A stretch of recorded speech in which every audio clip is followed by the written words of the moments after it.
yang selalu diulang-ulang itu akan menjadi kebenaran. Padahal 25 Desember itu tidak ada dasar sama sekali mereka merayakan yang namanya Natal, kelahiran Yesus itu tidak ada.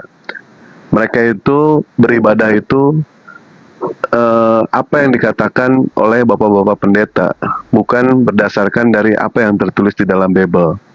Bahkan Junaidi kemarin sempat diskusi sama Dewa mengenai soal hari kebangkitan Yesus. Ternyata berdasarkan pemaparan yang berdasarkan dari pernyataan Yesus, Yesus itu anak manusia itu akan dibangkitkan hari ketiga. Jelas hari ketiga di situ adalah hari Selasa.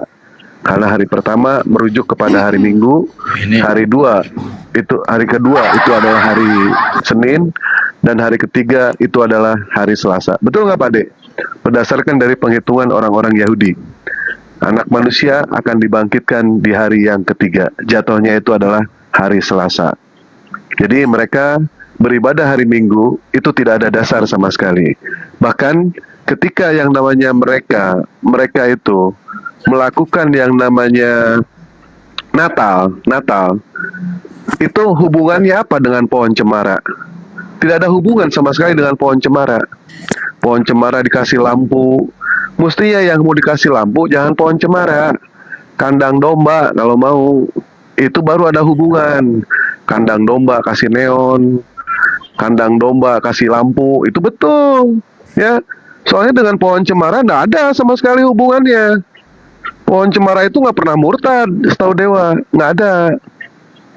Jadi kandang domba saya sarankan, jadi supaya nyambung gitu. Dan ibadah mereka hari Selasa cocoknya, karena kebangkitan Yesus di hari yang ketiga itu hari Selasa. Ya, ada tamu tuh padahal Bu, silakan. Oke, ini siapa sih namanya?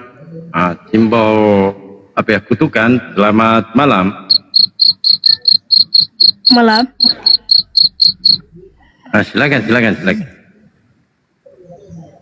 Oke. Luar biasa pertanyaannya.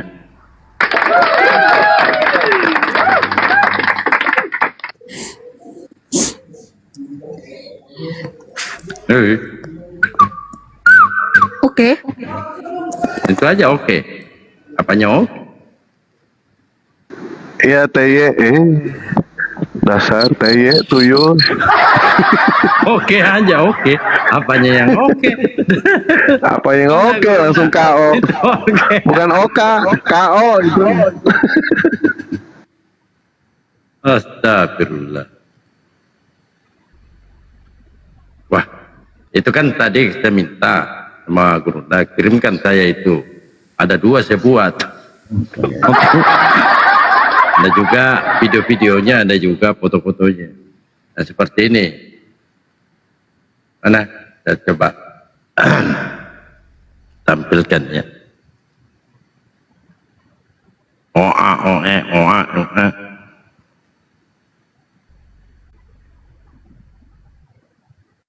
Ini. Sebenarnya bukan ini sih yang dipermasalahkan, kebencian terhadap guru kita, Bang Suma. Entuk. Entuk.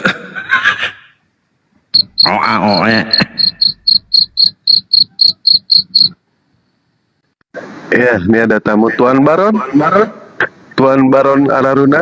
Ini kayaknya pemain telenovela ya. Little Missy. Silakan Tuan Baron.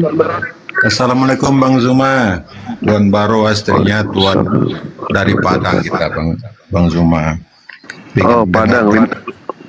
Iya, ingin dengar Padang 50.000 Bang, ongkos kirim Bang. Jangan lupa. Kita Padang di 50 kota Bang, bukan di 50.000.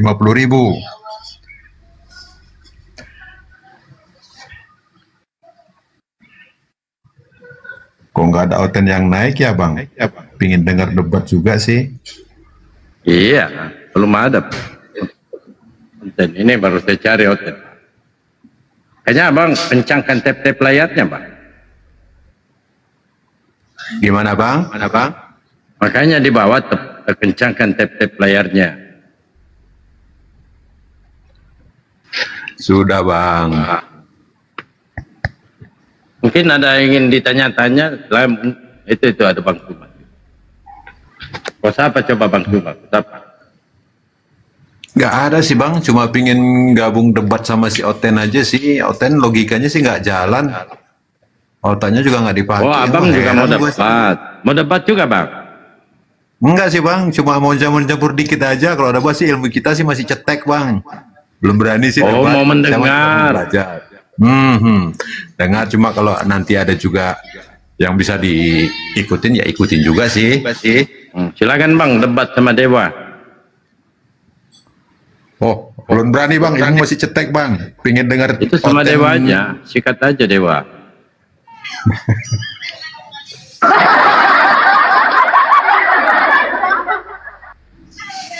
Kalau mau Oten yang mau naik, debat silakan. itu ilmu perjandaanmu harus sudah mumpuni. Kalau belum jangan macam-macam.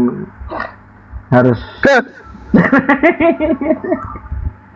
ilmu perjandaannya harus mumpuni. Kalau enggak jangan deh, jangan. Bikin malu nanti lawan Bang Dewa. Kemarin Pak Dewa diskusi sama Junaidi, itu hari kebangkitan Yesus. Ternyata setelah diteliti itu hari Selasa Pak De. Anak manusia akan dibangkitkan pada hari yang ketiga. Hari ketiga itu hari Selasa. Cuma dia bertahan dengan kesalahan dia yang mengatakan hari pertama itu adalah hari Senin. Tidak mau yang namanya minta maaf. Betul ya Pak Dalboy ya? Tidak mau Hari minta pertama hari maaf. Minggu, Betul, ya. Pak. Iya, hari pertama hari Minggu. Tengok di Lukas, misalnya di Lukas 24 ayat 1, Markus 16 ayat 1, Matius 28 ayat 1, Yohanes 20 ayat 1, itu jelas itu. Betul, cuma orang kalau udah salah, udah cintanya medok dengan kesalahan, dia tidak mau yang namanya minta maaf. Padahal dalil-dalil sudah Dewa buktikan, kalau misalkan hari Selasa, kalau misalkan hari pertama itu adalah jatuhnya hari Minggu, dia tetap bertahan hari pertama itu adalah hari Senin. Nah, Dewa pengen bukti, di mana buktinya yang menyatakan hari pertama itu adalah hari Senin? Ternyata dia tidak bisa, tetapi Dewa bisa membuktikan hari pertama itu adalah hari Minggu.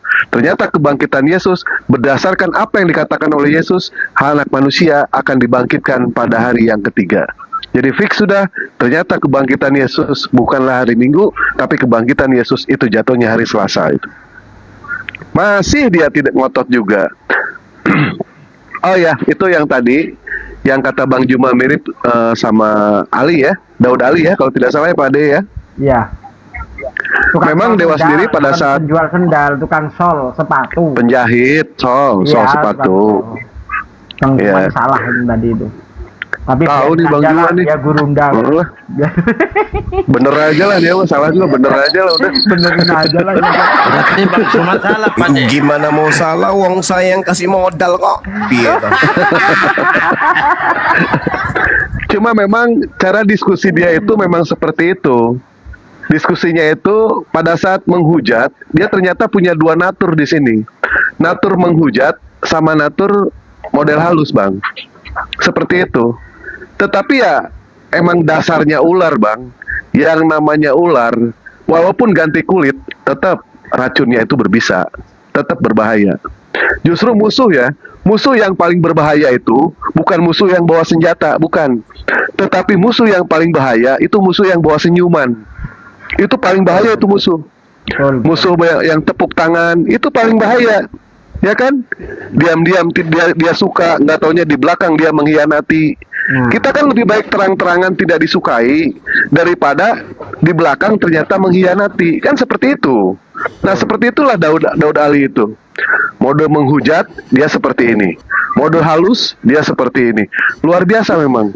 Punya dua kepribadian itu orang. Kalau misalkan jadi ya? Daud Ali Umar itu kan gila dia. Dia ini kan gila. Itu cerita dia sendiri. Bahkan hampir seluruh keluarganya itu punya penyakit itu. Gila itu. Ayat. Dia murtad. Memang betul itu cerita dia sendiri kok. Di mana dulu pernah cerita itu soal itu.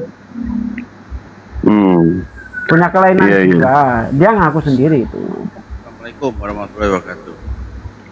Waalaikumsalam warahmatullahi wabarakatuh. Waalaikumsalam warahmatullahi. Ayah setia, terima kasih banyak. Bang Dewa suaranya mirip Bang Juma. Kebetulan Dewa ini adik kakak sama Bang Juma.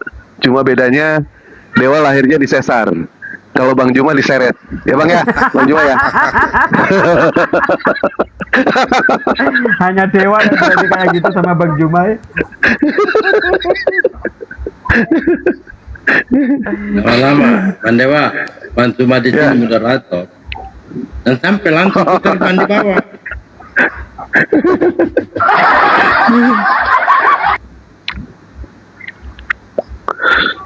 Mana otennya? Bang Tri, sehat Bang Tri? Alhamdulillah. Hari aja jadikan hotel. Alhamdulillah sehat walafiat. Bang Tri kembali dulu dah hotel lah. Baru kita debat. Hah? Nanti Tapi waktu jumpa kemarin tuh kurang lama Bang Dewa, bentar aja udah hilang. Oh, nggak perlu lama Pak De. Dewa mah sebentar Pak De. Aturan kan ikut Langsung. naik ke apa kan? Ke villa kan Kemana tuh? enak kita. Oh Dewa ikut Pak De. Ikut. Mana Ikut. ada? Ikut. Diajak main gaple sama Bang Juma. Tanya Bang Juma. Wah main gaple yuk. Kebetulan Pak De Saya mau badan Dewa ini. Saya mau mengusulkan juga ke Bang Cuma.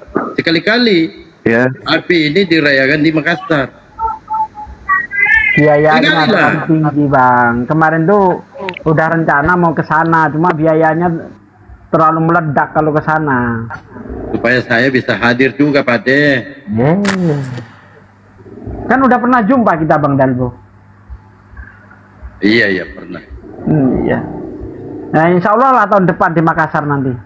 Dipersiapkan segala sesuatunya mulai dari sekarang. Oke, kita jumpa lagi. Mudah-mudahan aja Dewa bisa jadi sponsor nanti ya. Tahun Amin. depan kita nanti rayainnya di Bogor. Hotel insya Allah Dewa siapkan nanti. Dewa lagi mempersiapkan ini Pak De. Hotel Ya, yang masing-masing. bisa pakai BPJS. Mudah-mudahan aja ada nanti.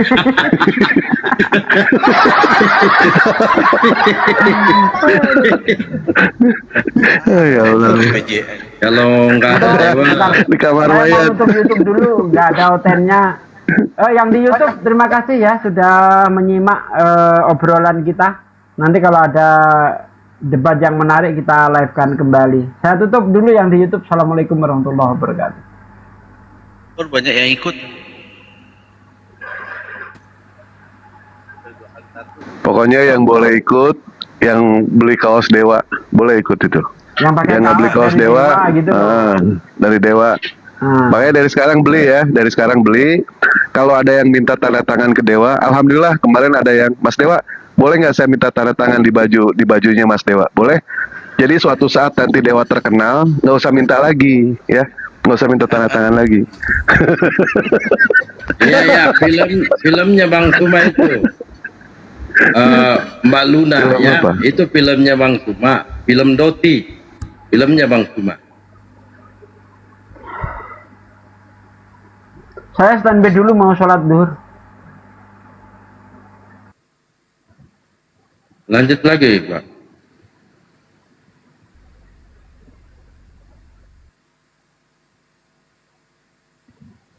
Loh, coba. Ya, ini ada lagi WA dulu nonton ini. soalnya. Bentar.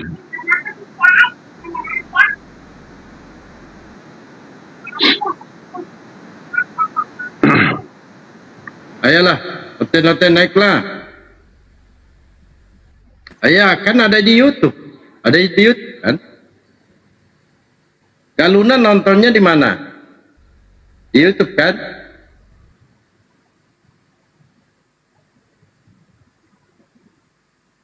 Jangan gitu bang. Hotel Puna. Oh, Padli. Oh iya. Iya. Oke. Film Edi sudah tampil ya, sebentar lagi juga ya. Kan kemarin Dewa sempat pengumuman ya. film Edis yang judulnya Ratapan Anak Monyet. Nanti ditonton aja ya, Iwan Pila ya. Dan dan Bang Juma rencana mau bikin layar lebar ya, Bang Juma ya.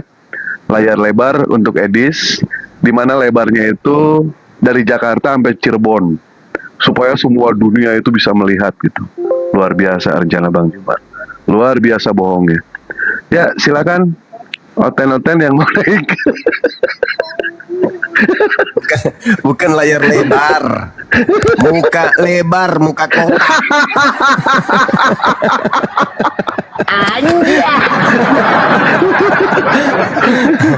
Bukan layar lebar, muka lebar, muka kotak.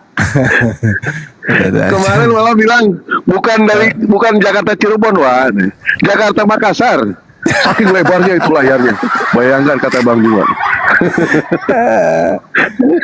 Yang lebar bukan layar, mulutnya yang lebar.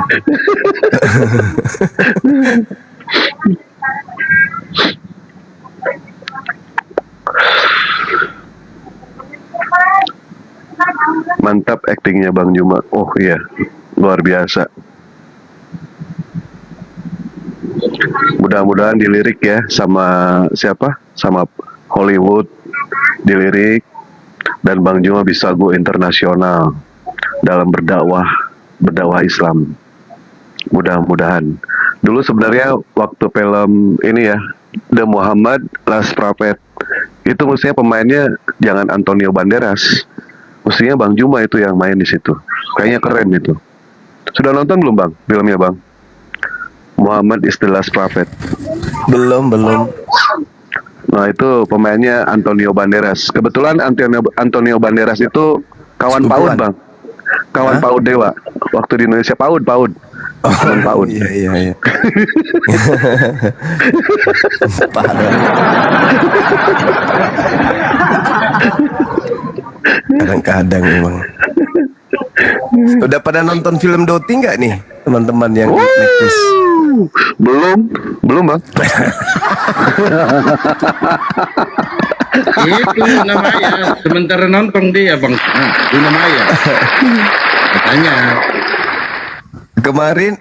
Kemarin pas saya lagi nonton sama anak-anak, Kangen Band nelpon, abangku, orang serumah ini, boleh dibilang rame kita ini, pada nonton semua di rumah, penasaran mau lihat wajah Bang semua, ya udah nonton lah situ, aku bilang itu.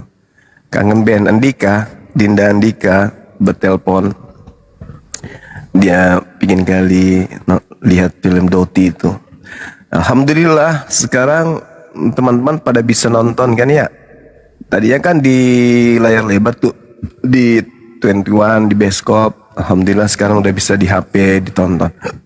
Dan rencana sepulang dari Dubai nanti awal Januari, kita langsung shoot teman-teman film baru. Doakan supaya lancar filmnya. Kita ada main dengan beberapa artis nasional. Kenapa saya ikut mengambil peran? Karena yang mengadakan itu adalah Ikatan Dokter Indonesia. Makanya saya mau, karena teman-teman Ikatan Dokter Indonesia itu ya pasti tujuannya adalah edukasi kan gitu ya. Meskipun saya belum baca naskah secara keseluruhan, tapi menarik, ceritanya menarik. Ya mudah-mudahan tayang juga di tahun 2026. Ada beberapa kemudian yang masuk ke teman kita untuk penawaran, tapi saya masih milih yang dari IDI ini. Jadi Ikatan Dokter Indonesia membuat sebuah film, dan alhamdulillah Bang Suma ditawar di situ main sebagai orangnya. Kemarin juga milih film Doti ini karena ya dari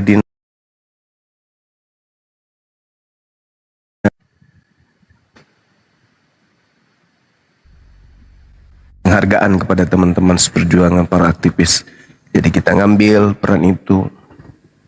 Gitu teman-teman. Dewa masih kekurangan ini loh. Mau ikut nggak? Enggak Bang. Dewa nggak ikut. Ya, rakyat aja Dewa Bang. Rakyat. Kemarin soalnya Dewa kan sempat minta tolong ke abang nolak mulu. Wah kata Dewa teh gimana? Kemarin kan Dewa sempat apa sih namanya, Bang, ayolah tolongin Dewa. Ya kan, kalau bener Bang Juma ini abang Dewa, tolongin Dewa. Ini Dewa lagi ngejar perempuan, di mana perempuan ini sukanya film action, ya kan? Oh. Nah terus nanti Dewa makan di rumah makan. Setelah makan di rumah makan, abang nanti ambil handphone ceweknya Bang. Setelah diambil handphonenya sama abang, terus Dewa kejar abang, Dewa pukul abang. Bah! Begitu Dewa pukul abang, supaya kelihatan bener Bang ini Bang. Nanti abang Dewa teriakin maling, maling. Nah Habis nanti itu kan abang dimasak. dipukulin tuh. Ah, dipukulin. Minimal patah tulang lah.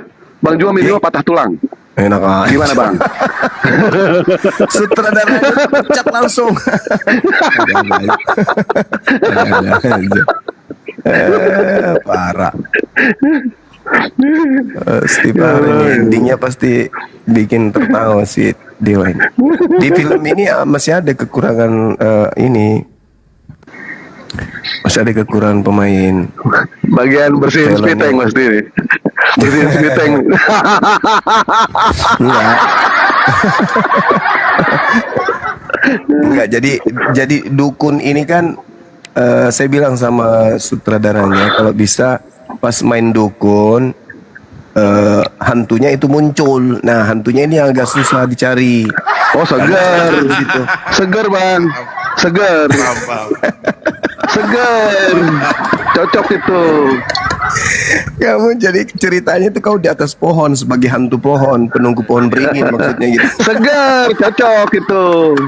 Kemarin kan sempat dia minta kerjaan. Segar.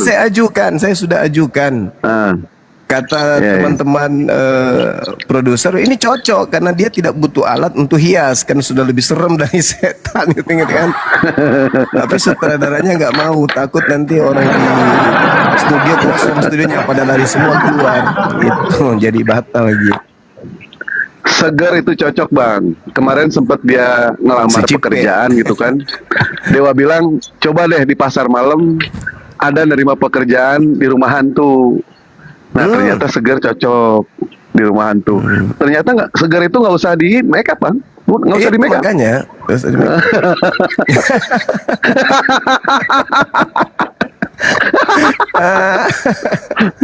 Allahu Akbar. Jadi kalau diceritain ini, Wak, kenapa saya harus milih kamu? Cocok dek, cocok. Kenapa? Karena nanti tuh ketika si dukunnya ini kurang sesajen, si dukun ini dicabulin sama hantunya gitu loh. Mantap, mantap. Boleh, boleh, boleh. Boleh Bang. Dukunnya laki, boleh ya? Oh, enggak lah. Enggak. Bukan dukun cabul, tapi dukunnya dicabulin sama hantunya gitu. Telat kasih sesajen. Parah. Kalau dukun Edis, dulu kan Edis sempat buka praktek Bang, waktu jadi dukun. Dia kan buka ini, mau praktek Bang. Mau praktek jadi dukun Bang, Edis. Kenapa bisa? Cocok itu. Nah ini ada tamu dulu Bang lah. Mudah-mudahan oke nih.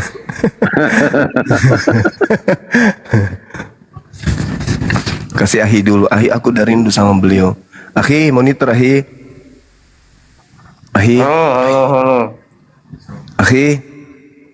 Pernah nggak Ahi orang ngunyah sabuk kelapa? Ini dia orangnya Ahi. Dilayani dulu.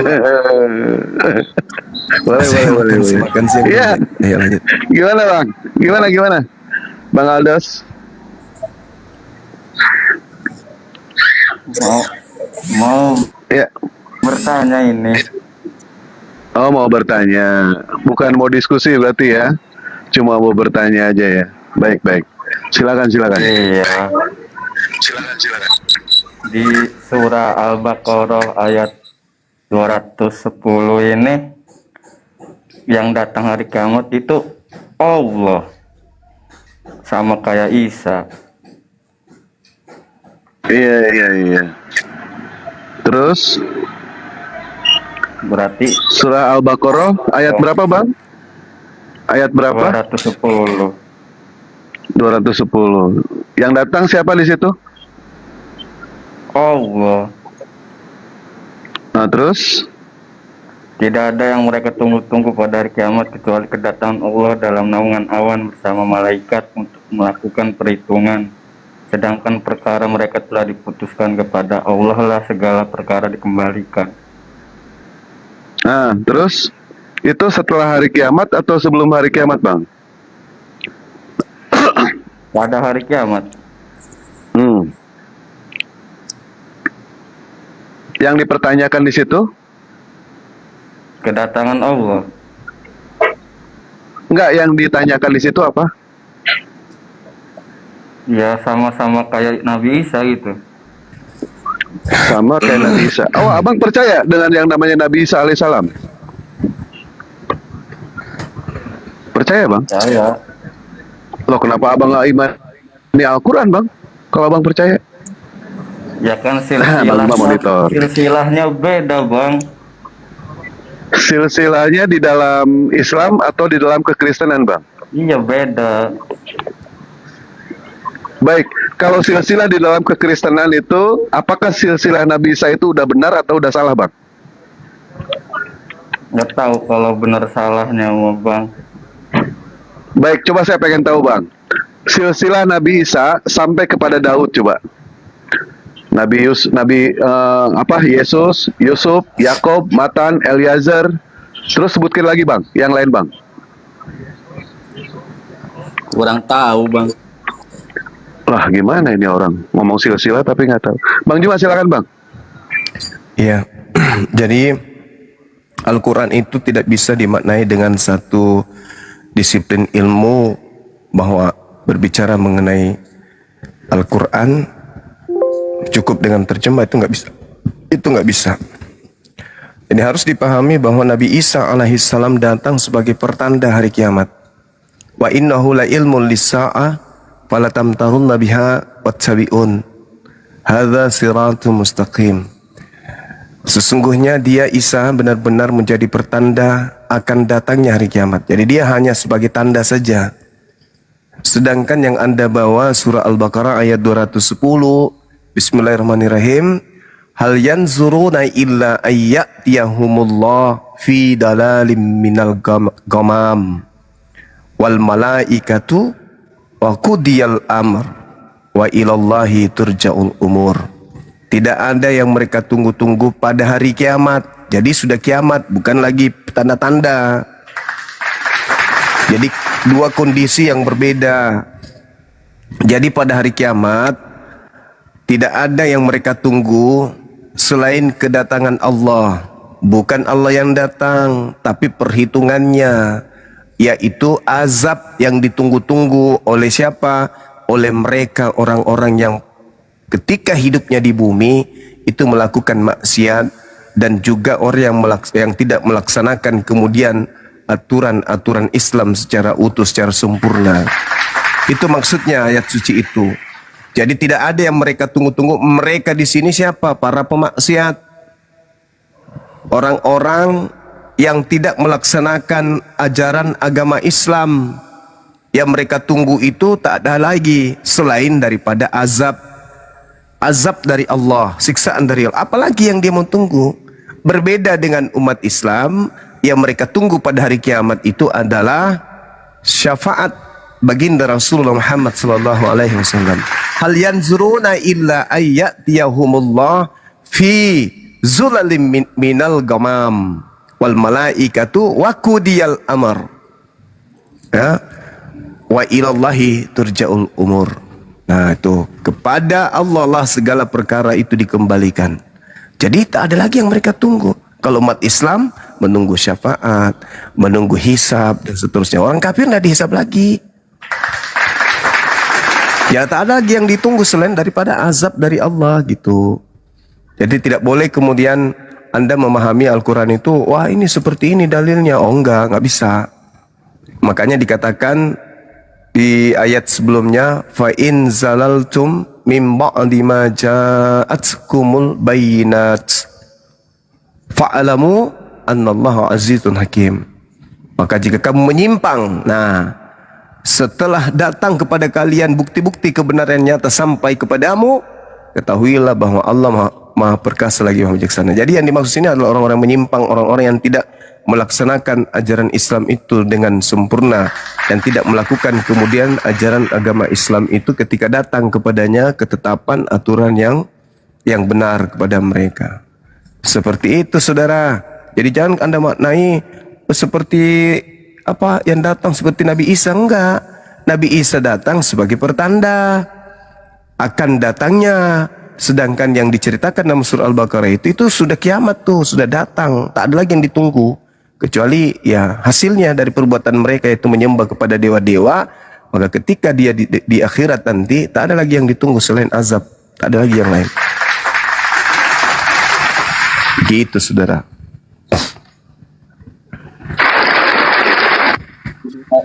Di ayat itu umat Islam pada saat itu udah di mana, Bang? Umat Islam ada. Orang semuanya kemudian itu berkumpul di padang mahsyar. Semua manusia akan berkumpul di sana. Orang-orang kafir, orang-orang Islam, semuanya berkumpul di sana di padang mahsyar itu. Itulah hari terakhir. Yang dimaksud hari terakhir itu padang mahsyar. Itu hari terakhir maksudnya hari terakhir di mana nasib kita akan ditentukan. Apakah kita ke surga atau kita ke neraka. Nah, bagaimana dengan umat Islam? Yauma yajma'ukum liyaumil jam'i. Dzalika yaumut taghabun wa may yu'min billah wa ya'mal shalihan yukaffir anhu sayyi'ati wa yudkhilhu jannah tajri min tahtihal anhar khalidina fiha abada.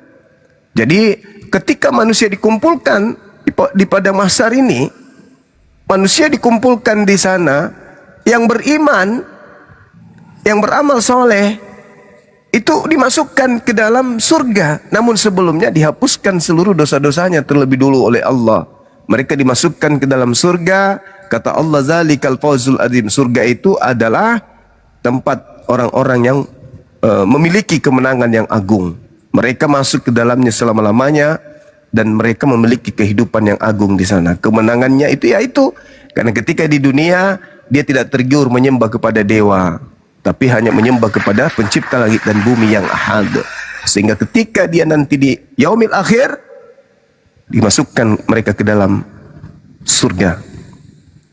Begitu saudara. Sedangkan kalian ya tidak ada yang kalian tunggu selain azab.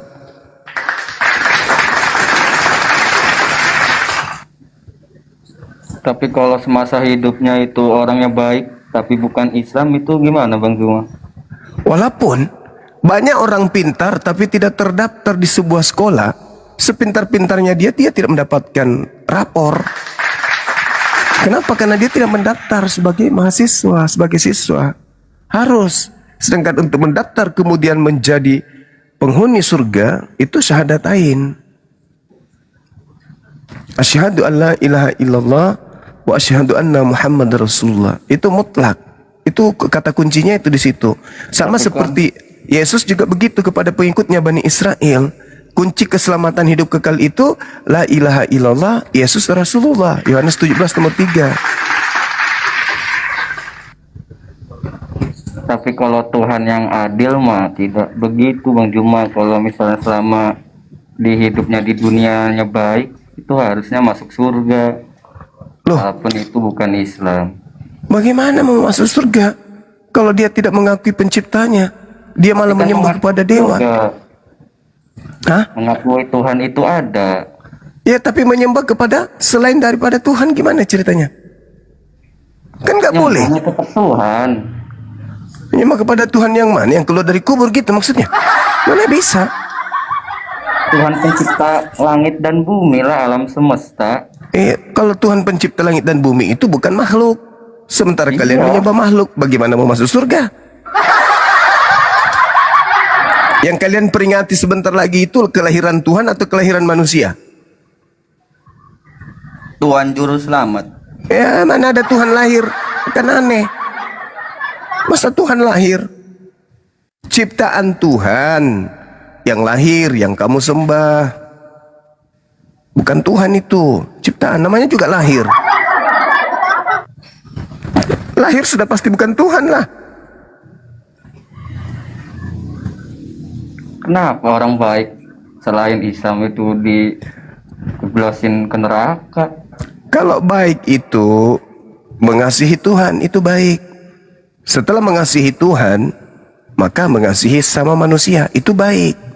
Bagaimana Anda bisa dikatakan mengasihi Tuhan kalau tidak menyembah kepada Tuhan?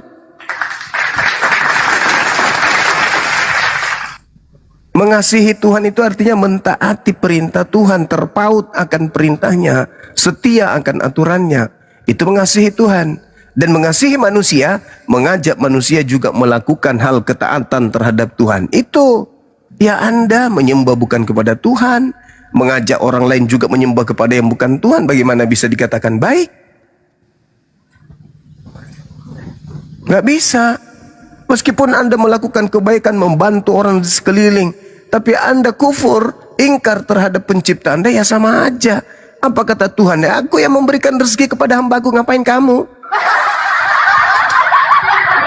Kamu justru melakukan pembangkangan terhadapku dengan sombong.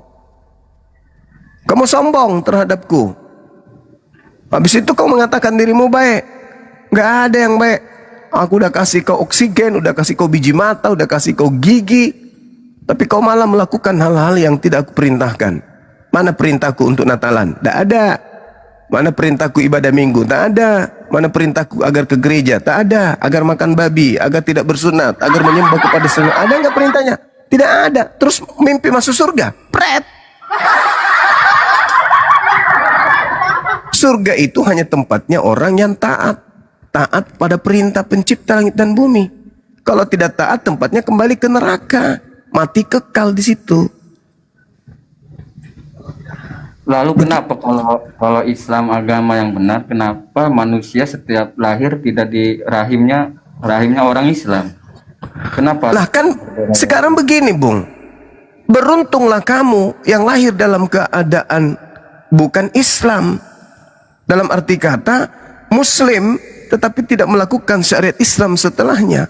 Semua manusia itu lahir dalam keadaan fitrah. Orang tua kalian yang membuat kalian seperti itu. Nah sekarang, keutamaan kalian sebagai seorang kafir, kau sudah makan babi, sudah makan anjing, sebuah maksiat kalau kamu sudah lakukan. Begitu hari ini kau bersyahadat, seluruh dosa-dosamu itu dihapuskan. Betapa indahnya hidupmu itu. Sudah kau rasakan babi, sudah kau rasakan tidak ibadah berpuluh tahun, tidak menyembah Tuhan berpuluh tahun, semua dosa-dosa kau lakukan selama berpuluh tahun. Begitu kau terlahir kembali, la ilaha illallah Muhammad Rasulullah, kau suci bersih, dosamu terhapuskan. Yang ada hanya amalan-amalan baikmu yang kau lakukan dulu pada saat menjadi Kristen. Tapi dosamu terhapus, bersih seperti bayi. Itulah yang disebut terlahir kembali. Kamu sudah merasakan semuanya, kami tidak. Dari lahir kami nggak pernah merasakan bagaimana babi itu, bagaimana minuman keras itu, bagaimana makanan anjing itu. Kalian mengatakan enak-enak, iya. Tapi kami menahan diri untuk tidak mau merasakan itu. Padahal mulut kita sama, lambung kita sama, nafsu kita sama. Kami menahan diri, kalian tidak menahan diri. Menang kalian itu. Jadi jangan mengatakan, wah saya kan lahir dalam keadaan kafir. Tidak. Allah menciptakan fa'alhamaha fujuraha wa taqwaha. Allah menciptakan kejahatan. Allah menciptakan juga ketakwaan, menciptakan kebaikan. Yang mau jahat silakan jahat, yang mau bertakwa silakan bertakwa. Nah sekarang permasalahannya, apakah jahat ketika Tuhan yang Maha Suci diganti kedudukannya dengan melantik manusia yang keluar dari kubur sebagai Tuhan? Jahatlah itu? Ya jahat. Tuhan itu Maha Suci, Maha Perkasa, Maha Kuasa, Maha Pencipta. Tapi malah agamanya mengajarkan menyembah kepada ciptaan. Jahat nggak? Ya jahat. Kemana orang perginya orang jahat? Ya ke neraka lah. Masa ke surga? Surga itu tempatnya orang yang taat kepada Tuhan pencipta langit dan bumi. Sekali dia berikrar Tuhan itu Maha Suci, maka dia tidak akan mau menodai kesucian Tuhannya hanya gara-gara melihat orang keluar dari kubur, melihat orang berjalan di atas air, melihat orang bisa membangkitkan orang mati. Lantas dikatakan itu adalah Tuhan. Rendah kali Tuhan kau buat. Hanya gara-gara bisa membangkitkan orang mati. Wah Tuhan ini, apa bedanya ente dengan orang-orang Athena? Ketika kemudian mereka melihat Paulus bisa menyembuhkan orang-orang sakit, orang mati dibangkitkan. Wah, mereka langsung lantas mengatakan, wah ini Dewa Hermes ini pasti Dewa Hermes. Nah sekarang sama seperti kalian. Ketika kalian melihat Yesus berjalan di atas air, membuat orang buta melihat orang lumpuh. Kalian juga begitu. Ah, ini dewa Yesus, ini dewa, ini pasti ini dewa. Padahal Tuhan itu tidak begitu. Tuhan itu maha dahsyat. Apa yang dimiliki oleh Yesus itu hanya biiznillah, hanya dengan izin Allah. Yesus mengatakan, aku tidak dapat berbuat apa-apa dari diriku. Yohanes 5 nomor 30. Semua yang aku lakukan itu hanya karena izin Allah. Dialah yang menghendaki aku melakukan itu. Segala sesuatu aku lakukan itu karena aku melihat Allah, karena Dia memerintahkan aku melakukan itu. Nah, biiznillah. Berarti orang yang berakal sehat memandang kesaktian Yesus itu, mukjizat Yesus itu hanya sebagai titipan Allah kepada Yesus, bukan karena Dia Tuhan. Padahal Yesus sudah mengatakan dalam Yohanes 5 nomor 36. Apa kata Yesusnya? Ada kesaksianku yang lebih penting dari kesaksian Yohanes Pembaptis, bahkan kesaksian seluruh manusia yang ingin menuhankan aku. Apa itu? Bahwa semua mukjizat yang kulakukan, mukjizat itu yang bersaksi tentang aku, bahwa Bapaklah yang telah mengutus aku. Selesai. Berarti Dia berlaku, mukjizatnya itu hanya mukjizat rasul, mukjizat utusan. Pantas Dia mampu karena ternyata yang mengutusnya adalah Pencipta yang maha dahsyat. Wajar. Coba lihat dalam Kisah Para Rasul 2 nomor 22. Orang Israel harus tahu, yang kumaksud adalah Yesus dari Nazaret, seorang manusia yang ditentukan oleh Tuhan sebagai perantara agar melakukan mujizat-mujizat, kekuatan-kekuatan, tanda-tanda yang dilakukan oleh Allah melalui perantaraan Yesus seperti yang kamu kenal, seperti yang kamu tahu. Berarti Yesus ini melakukan mujizat bukan dari dirinya, tetapi dari Allah yang telah mengutusnya, biiznillah. Begitu saudara Aldaus. Jadi gunakan akal sehat supaya bisa masuk surga. Kalau Anda tidak berakal, Anda tidak sampai ke surga. Gampang kok. Iya. Yang saya tahu itu Tuhan kan turun ke bumi itu pengen deket dengan kita gitu, deket dengan Ya manusia. Allah. Kok Tuhan pingin dekat? Tuhan itu dekat. Yang ada pada diri kita ini roh Tuhan. Yang ada di dalam diri kita ini berupa roh, itu roh Tuhan. Kok dekat lagi? Bahkan Tuhan itu lebih dekat dari urat leher kita. Kita tidak dekat kepada diri kita. Kenapa? Karena Tuhan lebih dekat. Jarak manusia dengan urat lehernya itu tak ada kemudian jaraknya kan. Tetapi Pencipta langit dan bumi mengatakan, aku lebih dekat daripada kamu ke urat lehermu. Coba, apa buktinya? Sekarang coba Anda pikirkan, siapa yang menahan lajunya pertumbuhan rusuk Anda? Anda atau ada kekuatan lain?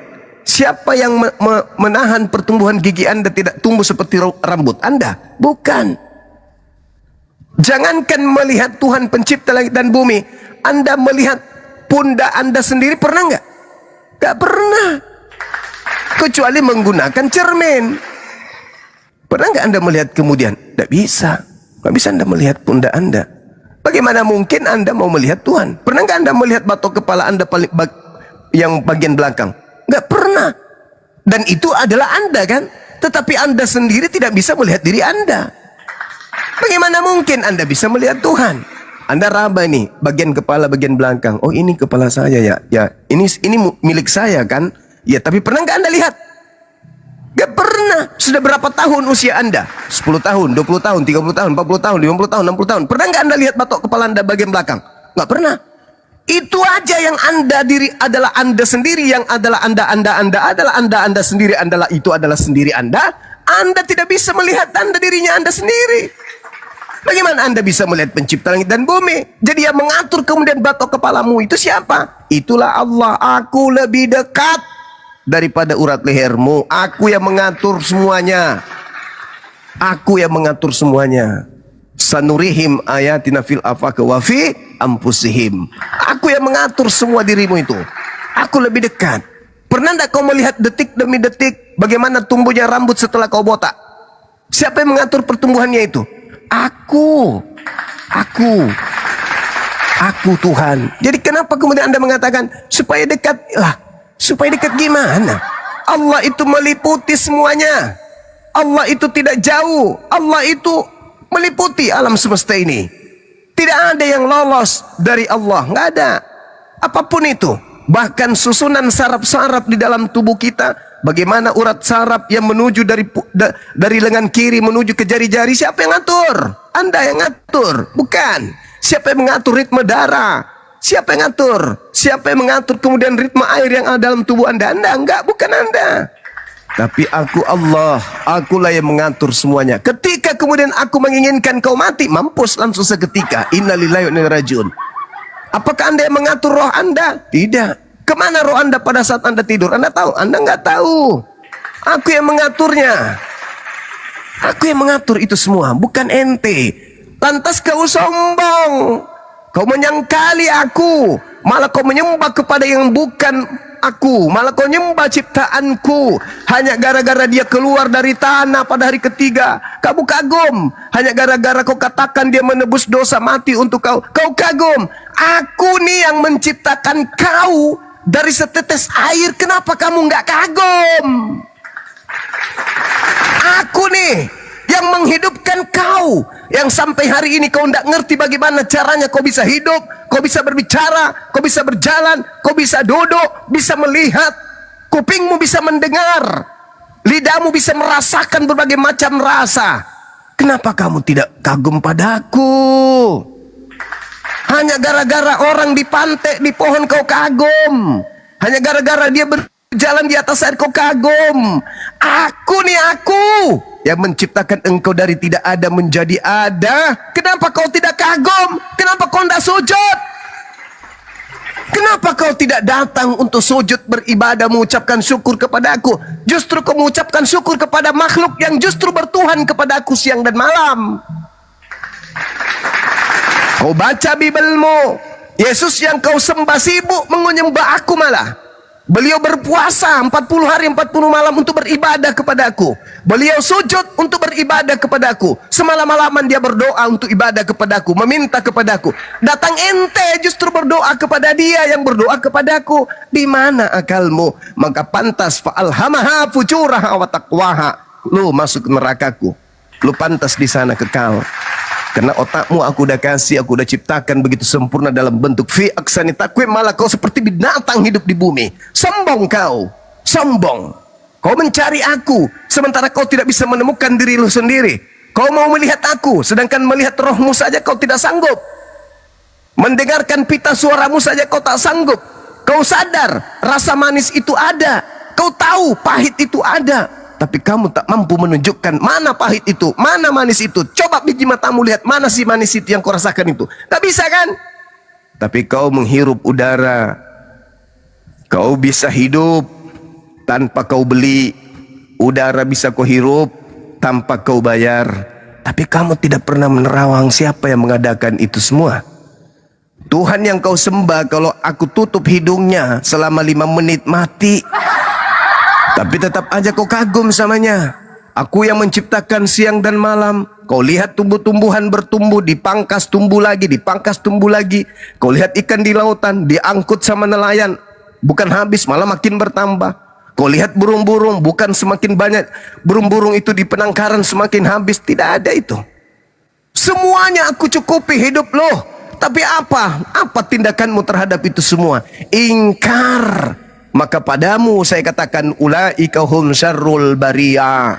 Engkau adalah seburuk-buruk makhlukku. Kenapa? Aku memberikan kau akal, tapi kau lebih binatang dari binatang. Sebinatang-binatangnya binatang, tak ada binatang yang menyembah sesamanya binatang.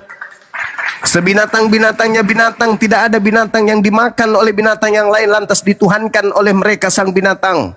Ente manusia hanya gara-gara ada orang di pantai, gara-gara takut bangsanya dirampas oleh Romawi, Anda katakan, wah penembus dosa ini Tuhan kita. Di mana otakmu? Kamu sudah tahu tanggal 25 Desember itu bukan hari kelahiran utusanku. Kau sudah tahu hari itu adalah hari kelahiran dewa-dewa matahari, dewa bulan, dewa padi, orang-orang yang disembah. oleh orang-orang terdahulu. Kamu udah tahu itu, tapi kau tetap aja menyembah kepada dia, memperingati hari itu. Di mana otakmu? Kata Allah, ulaika hum syarrul bariyah. Maka pantas engkau lebih buruk dari makhluk yang lain. Seanjing-anjingnya anjing, tak ada anjing yang merayakan kemudian hari kelahiran Tuhannya, nggak ada. Itu fakta, itu real. Maka Al-Quran mengatakan, farikan hada, pantas manusia sebagian itu kemudian mendapat petunjuk. Wa farikan haqqa alaihimud dalalah, dan sebagian kemudian pantas memang sesat. Kenapa pantas sesat? Karena mereka tidak menggunakan akal sehat dalam beragama. Itu fakta, dan itu yang terjadi sekarang hari ini. Tuhan turun ke bumi, ngapain? Supaya Tuhan dekat. Pret. Emang lu bisa hidup tanpa kehadiran Tuhan? Tak ada. Alam semesta ini hancur binasa tanpa kehadiran Tuhan. Alam semesta ini eksis karena Tuhan yang menjaga, Tuhan yang mengurus tanpa henti. Kalau Tuhan kemudian dikatakan menjauh, itu sifat makhluk. Karena Tuhan tidak terikat oleh jarak, Tuhan tak terikat oleh waktu, Tuhan tidak terikat oleh ruang dan waktu. Maka kalau ada pendapat Tuhan turun ke bumi karena ingin dekat kepada manusia, berarti Anda sedang mengatakan Anda adalah penyembah dewa-dewa Roma Yunani. Tuhan itu meliputi seluruh aspek, tidak ada yang lolos. Tidak ada. Tidak ada yang lolos. Semua dalam pengawasan Allah.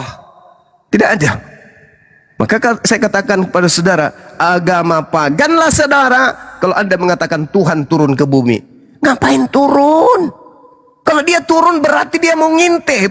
Kalau dia mau ngintip berarti ingin mendengarkan informasi-informasi.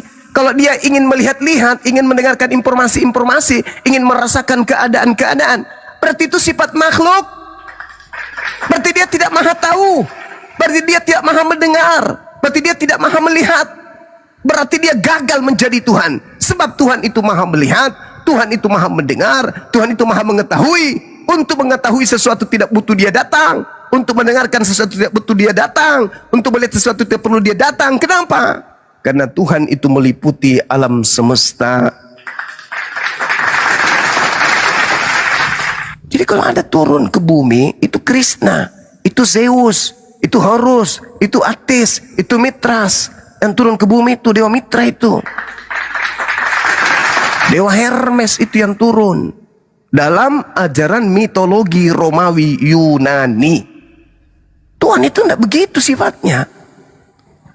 Tidak ada yang lolos dari Tuhan apapun. Bahkan dalam hatimu berbisik Tuhan tahu. Jadi untuk apa Tuhan itu kemudian Anda sifati dengan sifat makhluk? Laisa kamitslihi syai'. Tidak ada yang sama seperti Tuhan itu.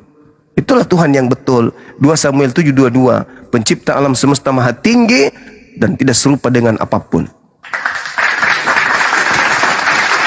Saya kira begitu. Kebetulan saya ada kegiatan. Kalau masih ada silakan. Saya ada kegiatan jam sedikit lagi.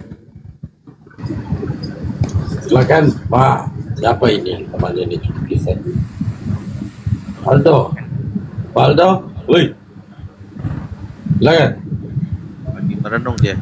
Ya, Sahabat isi barakallahu fiik. ya emang si manusia itu udah lama. Sabuk kelapa yang di mulut jangan dikunyah terus. Apa sih tak kawan ini ah? Mulutnya kecil. Bukan mulutnya penuh sabuk kelapa.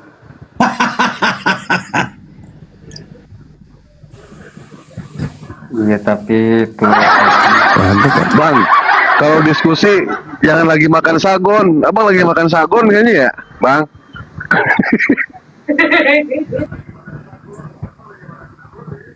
manusia kan terbatas, makanya Indra barakallahu fiik. makanya Tuhan turun itu biar dilihat. Masih menganggap belum. Tuhan kalau Anda anggap turun, malah Anda memandang remeh Tuhan itu. Seakan-akan Tuhan itu tidak maha tahu sampai dia harus tahu. Anda kemudian ingin mengetahui satu permasalahan atau sesuatu objek. Anda datang kan? Kenapa Anda datang mendekat ke objek tersebut? Karena Anda tidak maha tahu. Pencipta langit dan bumi maha tahu, ngapain dia datang? Tuhan meliputi segala sesuatunya. Sanurihim ayatina fil afaq wa fi anfusihim. Itu jelas itu. Kalau dia turun berarti dia punya kelemahan.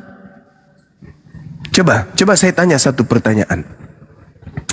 Apakah Tuhan alam semesta ini tidak sanggup menghapus dosa manusia tanpa dia turun menjadi manusia? Coba kau jawab. Sanggup. Nah, sanggup. Ya sudah.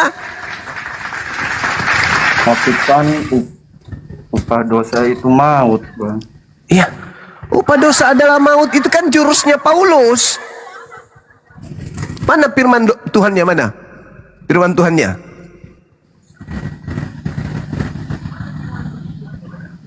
Bahwa dosa itu adalah maut. Gak ada. Ya nggak ada. Berarti ada sesuatu yang ingin dijual oleh Paulus. Kenapa ajaran di Alkitab itu dicampur-campur gitu, Bang? Nah, ini pertanyaan bagus. Kenapa dicampur-campur? Karena ada kekuatan dunia, ada kekuatan di dunia ini, ada komunitas yang memiliki kekuatan di bumi ini yang ingin kemudian berkuasa, tapi tidak ada utusan yang datang kepada mereka. Mereka bukan bangsa pilihan. Mereka ingin eksis, sehingga mereka mengambil terjemahan kitabnya agama lain. Sahabat atau Sukran, mereka mengambil kitabnya agama lain, terjemahannya digunakan, lalu dicampurkan dengan ajaran paganisme, trinitas, trimurti, digabung. Terjadilah apa yang dikatakan sinkretisme, penggabungan antara ajaran paganisme dengan ajaran tauhid. Lahirlah agama saudara. Kenapa dicampur adukan? Bukan hanya sesederhana itu memiliki beberapa kali evolusi, revisi, koreksi dan seterusnya hingga disatukan menjadi sebuah kitab. Gitu. Dijadikan jadi satu kitab. Jadi kenapa dia dicampur aduk? Karena memang bukan firman Tuhan, hanya kumpulan-kumpulan daripada pemberitaan-pemberitaan yang disusun oleh orang-orang yang tidak dikenal, lalu digabung menjadi sebuah kitab, jadikan sebagai landasan kemudian untuk beragama. Karena tidak ada, mereka sudah punya agama, mereka sudah punya keyakinan, mereka punya kepercayaan, tapi mereka tidak punya kitab. Maka mereka mencari kitab-kitab yang sesuai dengan kepercayaan budaya turun-temurun adat istiadat nenek moyang mereka. Turun ke bumi menjadi manusia. Cocok dengan apa? Cocok dengan Filipi. Diambillah kitab Filipi. Mereka hidup suka makan babi. Diambillah ajaran Paulus. Mereka hidup tanpa bersunat, gak mau disunat. Diambillah ajaran Paulus. Cocok, ini yang cocok. Ya, dipakai. Yang tidak cocok ditolak. Makanya ada yang disebut Injil Apokripa, Injil yang disembunyikan, Injil yang tidak digunakan. Begitu saudara. Kenapa tidak digunakan itu? Ya karena itu tadi tidak sesuai dengan ajaran nenek moyang mereka. Coba kalau mereka menggunakan Injil Filipus. Injil Filipus itu menyatakan Yesus itu menikah, kawin, punya istri. Apa mungkin mereka mau dewa mereka turun ke bumi beristri? Enggak mau, maka ditolak Injil itu.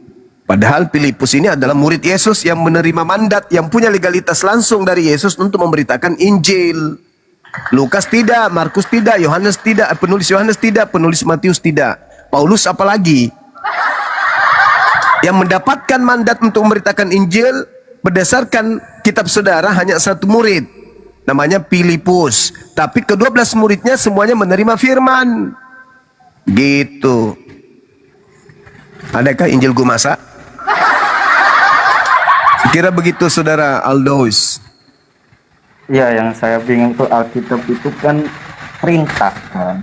Kenapa di gereja itu bagian itu tidak dilaksanakan gitu. Di perjanjian lama gitu kan ada itu kayak dilarang makan babi gitu.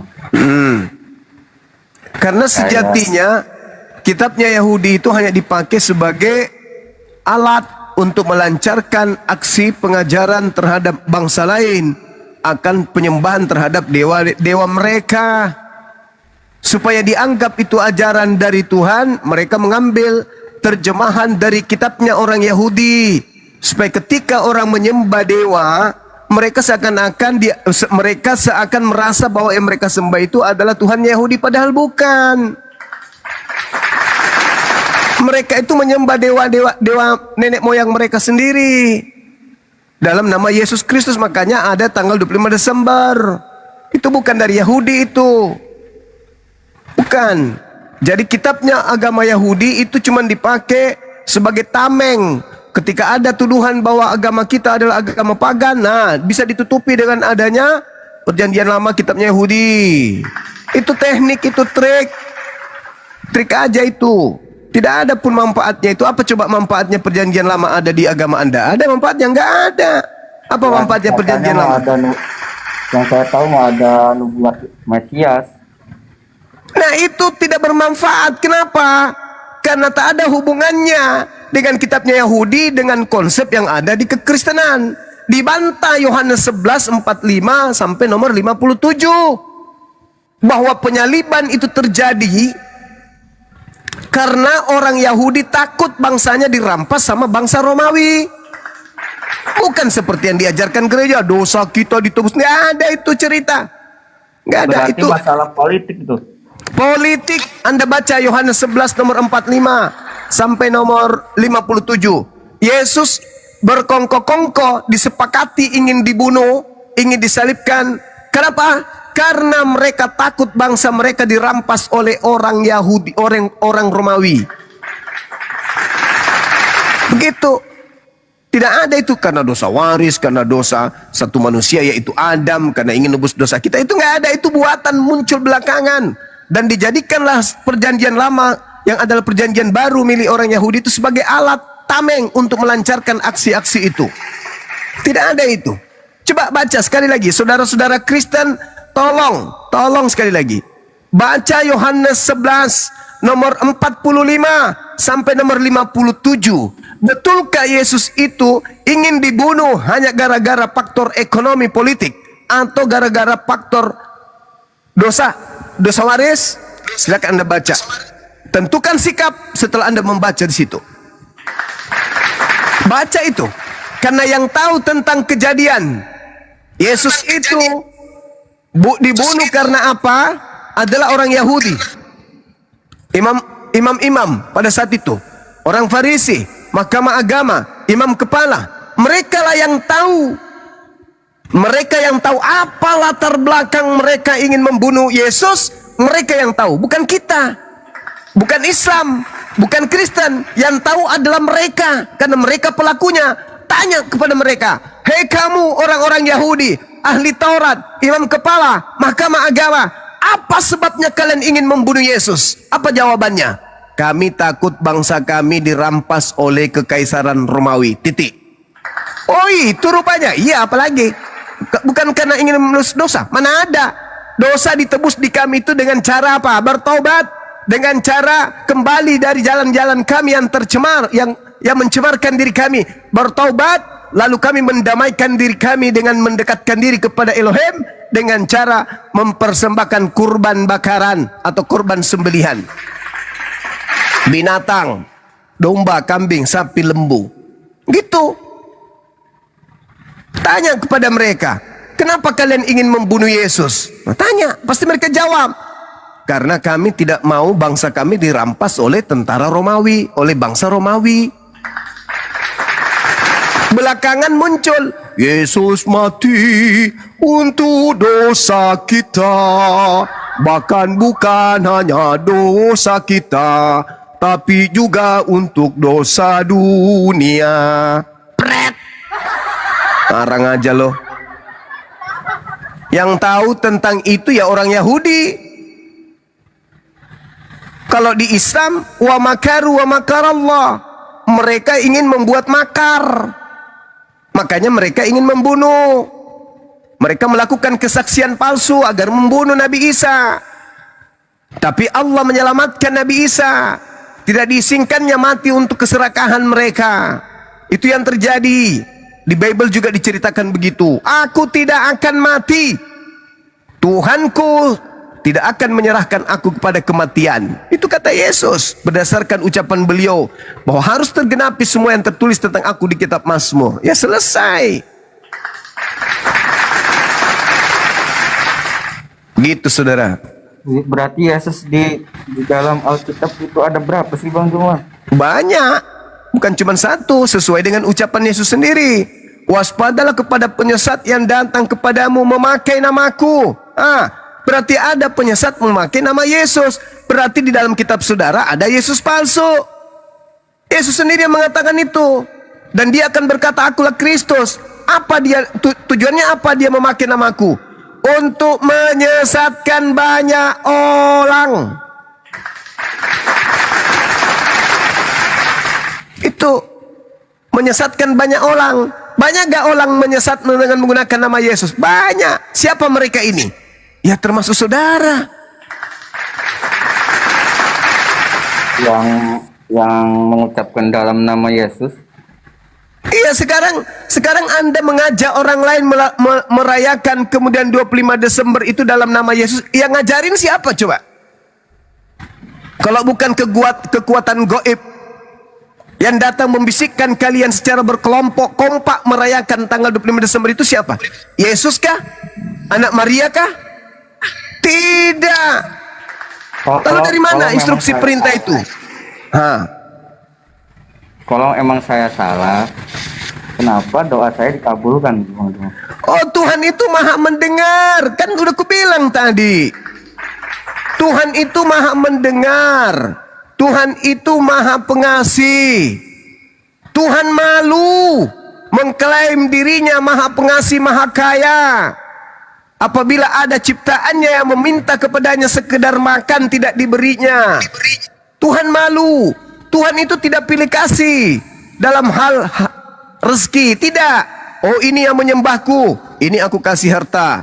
Ini yang tidak menyembahku, ini yang aku miskinkan. Tidak begitu Tuhan itu. Siapapun ente, yang hambaku, yang ciptaanku, aku cukupkan. Kalau misalnya Tuhan itu pilih kasih, maka akan ketahuan yang kurus-kurus itu orang-orang yang tidak menyembah kepada Tuhan yang benar. Kenapa? Tuhan tidak memberikannya rezeki. Yang gemuk-gemuk cuman yang menyembah Tuhan yang benar. Maka orang semuanya akan pindah mengikuti agama yang gemuk-gemuk semua. Orang-orang miskin, orang-orang kulus, karena Tuhannya tidak benar. Tuhan yang benar tidak memberikannya rezeki. Siapa yang mau kulus? Tidak mau kulus. Ini kenapa kaya-kaya ini? Oh, Tuhannya benar. Ayo pindah yuk. Yeay. Itulah tadi yang saya katakan. Fa'alhamaha fujuraha wa taqwaha. Allah pencipta langit dan bumi menciptakan manusia dengan dua keadaan. Yang pertama, manusia itu bisa jahat. Yang kedua, manusia itu bisa bertakwa. Nah, apakah bisa dilihat dari hartanya? Bukan. Allah memberikan kepada siapapun yang Allah kehendaki, terlepas dia disembah ataupun tidak disembah. Karena Tuhan itu maha mendengar. Ini hambaku ini butuh makan, aku kasih. Ini hambaku ini butuh harta, aku kasih. Itu bukan berarti Tuhan yang, wah yang saya sembah ini Tuhan benar ini. Lalu bagaimana dengan orang yang pergi ke sesajen, ke kuburan? Pulang-pulang nomor buntutnya naik. Wah, tembus. Akhirnya Tuhannya benar gitu. Wah, Tuhan saya benar ini. Sembahan saya benar. Akhirnya diajalah anak-anaknya semua pergi kuburan situ. Begitu maksudnya? Ya enggak dong. Bukan begitu caranya. Memandang Tuhan itu enggak begitu. Ayam aja dikasih harta kok. Ayam dikasih hidup kok. Cacing tanah dikasih. Bahkan kuman-kuman juga dikasih hidup. Tuhan itu adil dalam hal itu. Tetapi ini berbicara keselamatan akhirat. Allah melihat ketakwaan. Allah melihat siapa di antara kita yang bertakwa kepadanya. Bukan melihat siapa yang paling banyak hartanya. Tidak. Gitu. Jelas. Al-Quran kok jelas banget Bang Zuma. Padahal kan iya. nggak bisa baca tulis. Kok bisa Nah itu dia. itu? Iya, karena yang datang kepadanya itu adalah roh kebenaran. Tidak ada yang terlontar dari lisannya sesuatu yang berasal dari pribadinya. Kalau berasal dari pribadinya hancur. Karena beliau adalah manusia, beliau bukan Tuhan. Tapi karena yang diucapkan itu adalah kalimat ilahi, kalamullah, ucapan Allah pencipta langit dan bumi, tidak mungkin ada salah.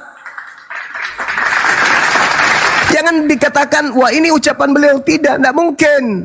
Tidak mungkin ucapan beliau. Itu adalah kalamullah. Berasal dari Sang yang Maha Mengetahui. Segala sesuatu ada padanya pengetahuan itu. Ketika beliau berfirman melalui baginda Rasulullah Muhammad SAW, mustahil ada kesalahan di dalamnya. Makanya jangan heran. Kenapa Al-Quran itu benar? Kenapa Al-Quran itu senantiasa tidak lekang dimakan zaman? Tidak urung kemudian dihantam oleh kebenaran ilmu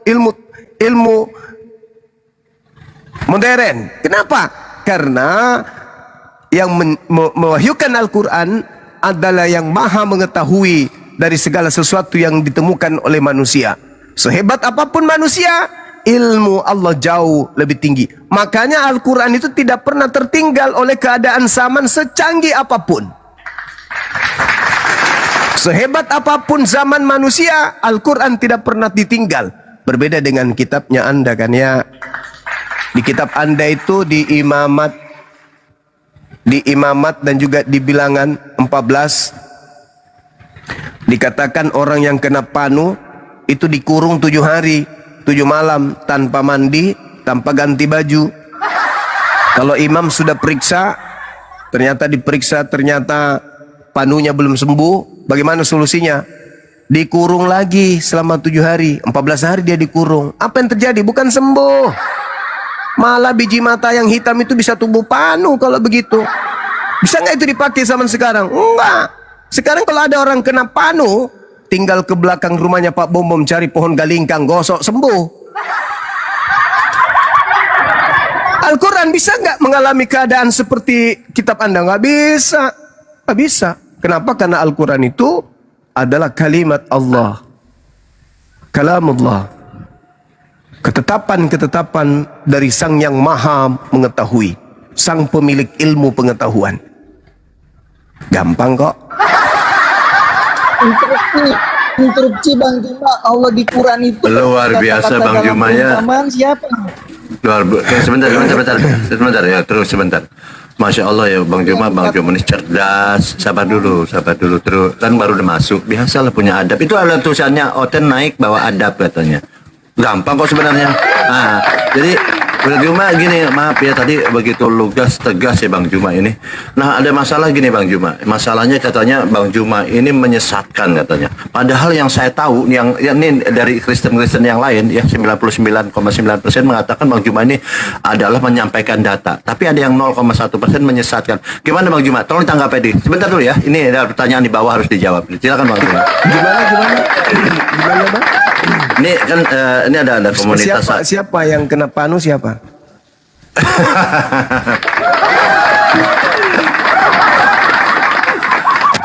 Silakan Bang Juma, mungkin bisa ditangkap tadi Bang Juma. Ya, diulang. Jadi gini, sebentar ini terus sampai GT gatal sebentar gatal. Jadi gini Bang Juma, kalau tidak bisa jadi manusia Bang, bisa kan? Sabar, oke ya sebentar. Lanjut.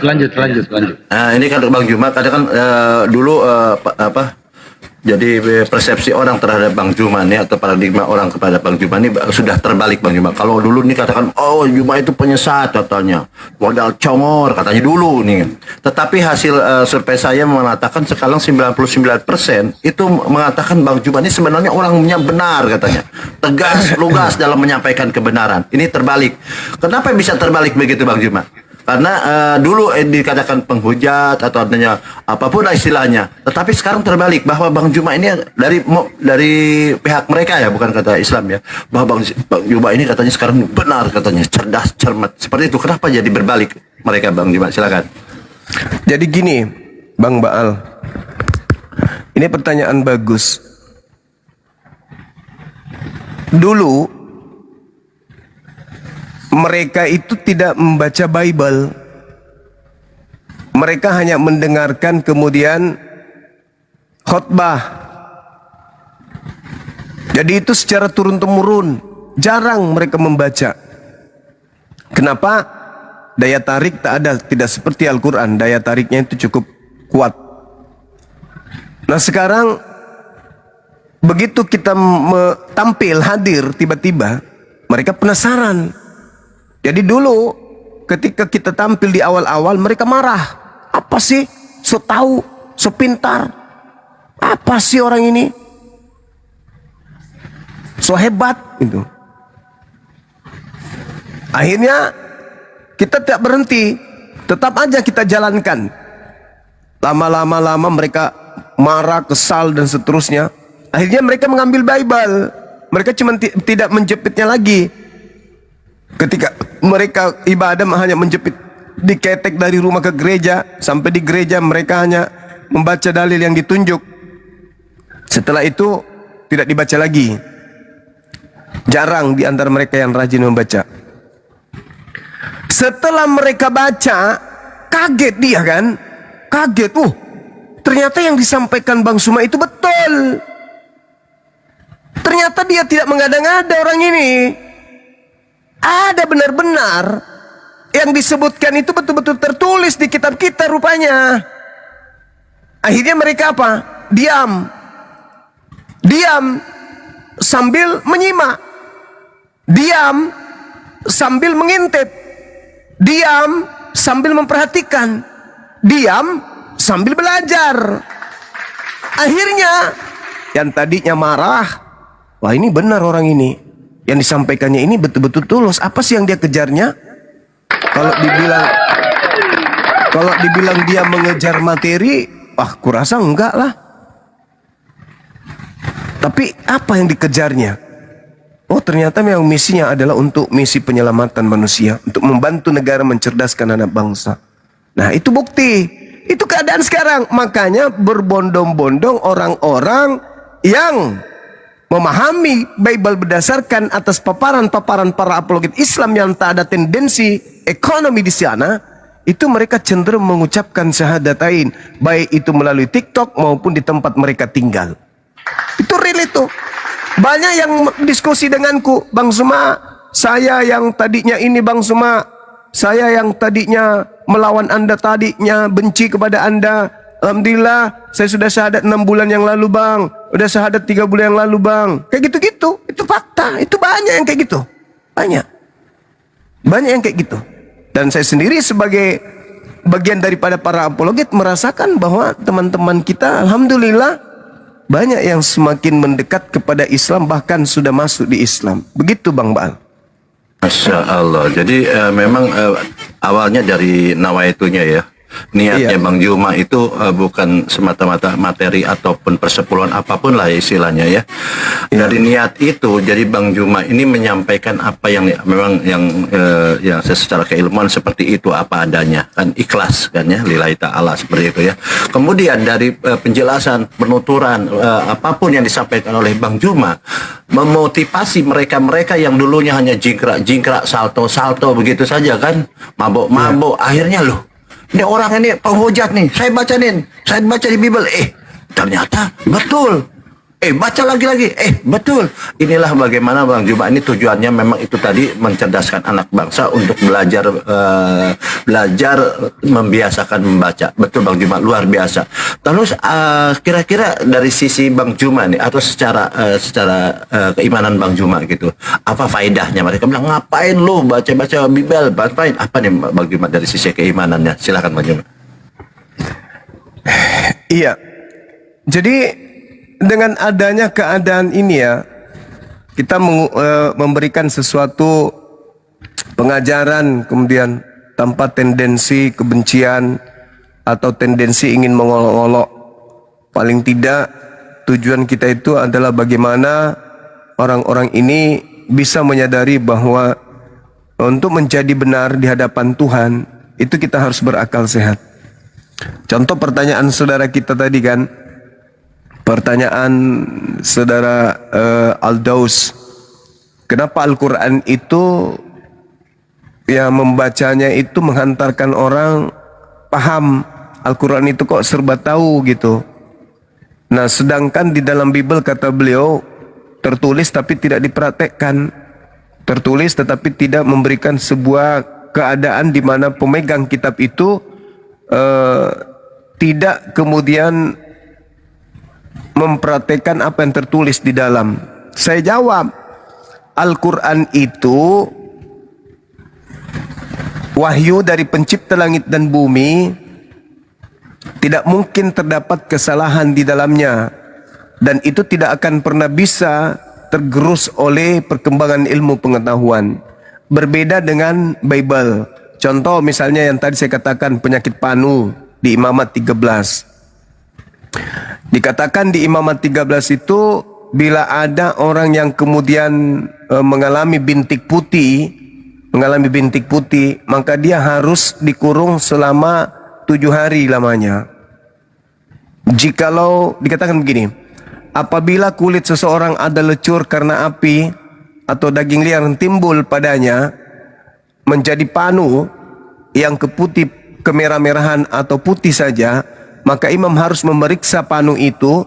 Bila ternyata bulu pada panu itu berubah menjadi putih juga dan panu itu kelihatan lebih dalam dari kulit, maka yang timbul di dalam lecur itu adalah penyakit kusta, dan imam harus menyatakan orang itu najis karena itu adalah penyakit kusta. Dari agama terdahulu, ajaran terdahulu, orang kena kusta itu orang najis gitu.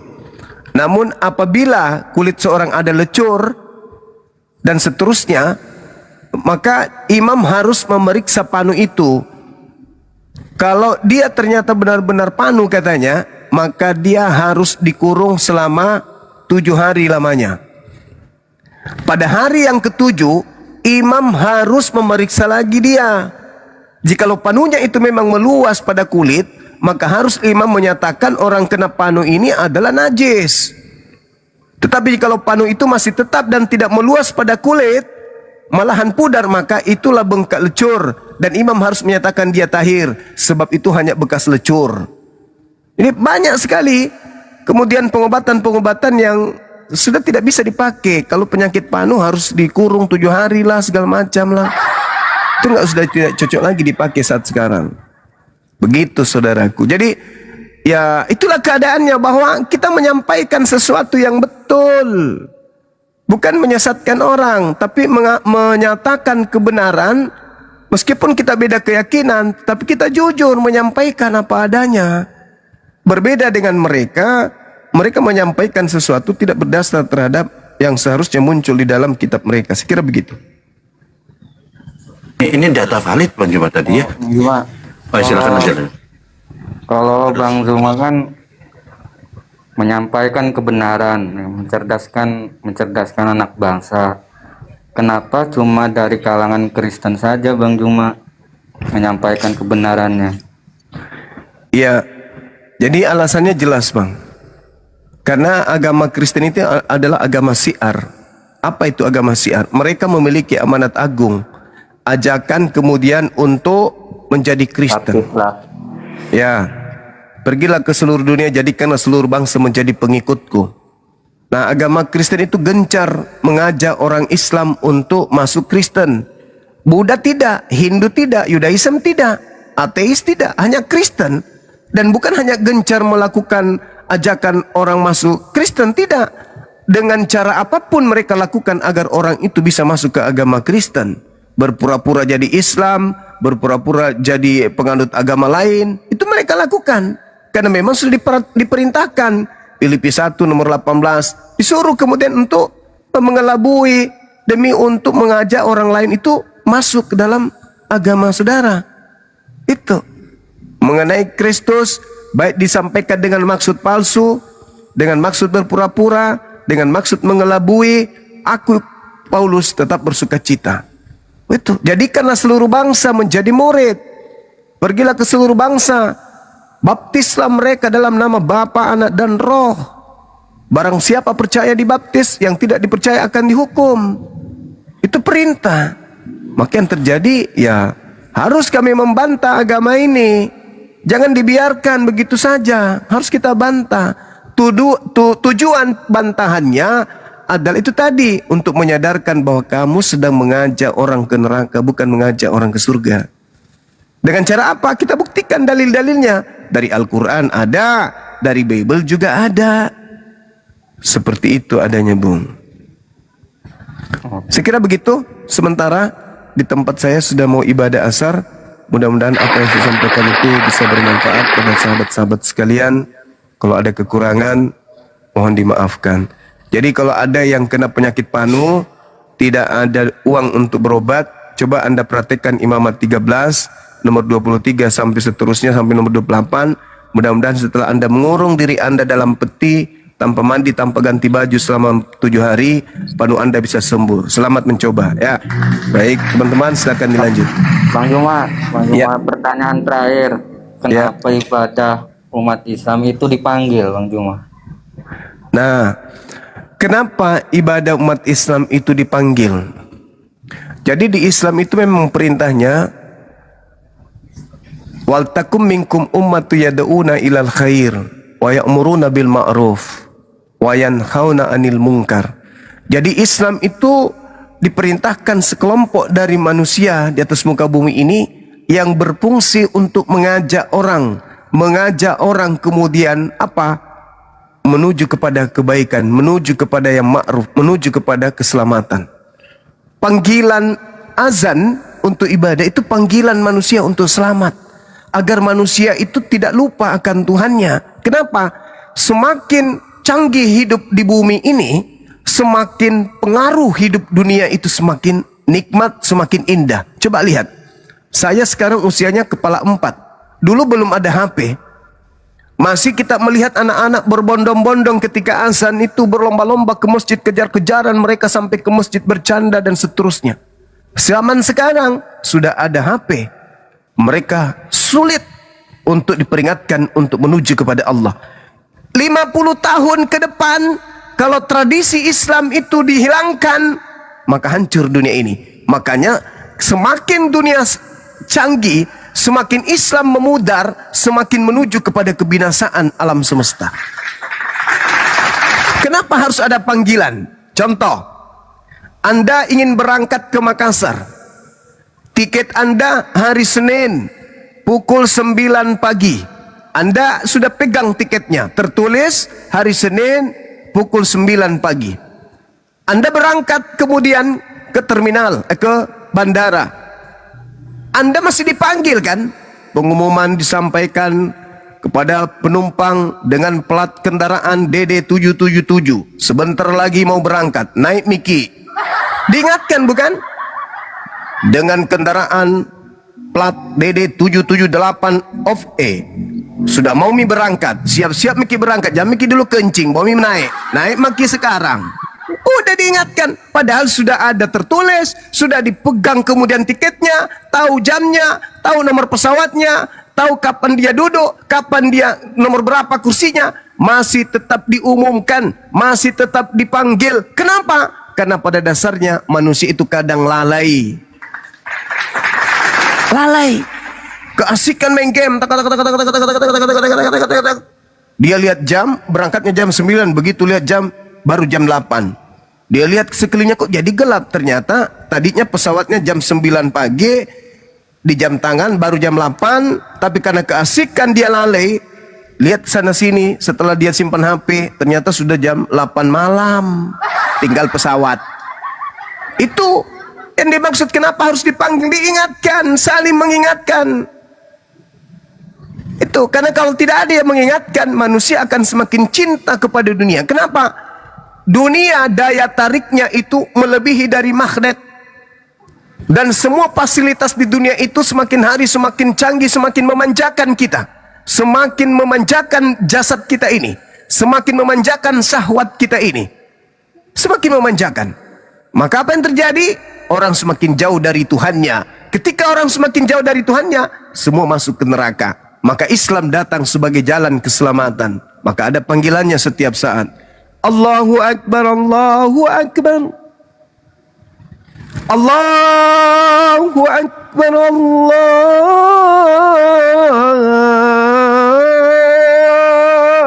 Akbar. akbar. Orang yang sedang asik mengejar dunia, mendengarkan itu, seketika meninggalkan dunianya sementara untuk tunduk sujud menuju kepada Tuhannya, Rabbus samawati wal ard. Hayya 'alas shalah. Wahai kalian pecinta dunia, wahai kalian yang mengejar dunia, mari menuju pada salat. Mari salat. Mari salat. Mari salat. Salat dulu. Setelah salat bertebaranlah kalian kemudian mencari hidupmu di bumi. Tapi tiba waktu asar, hayya 'alal falah.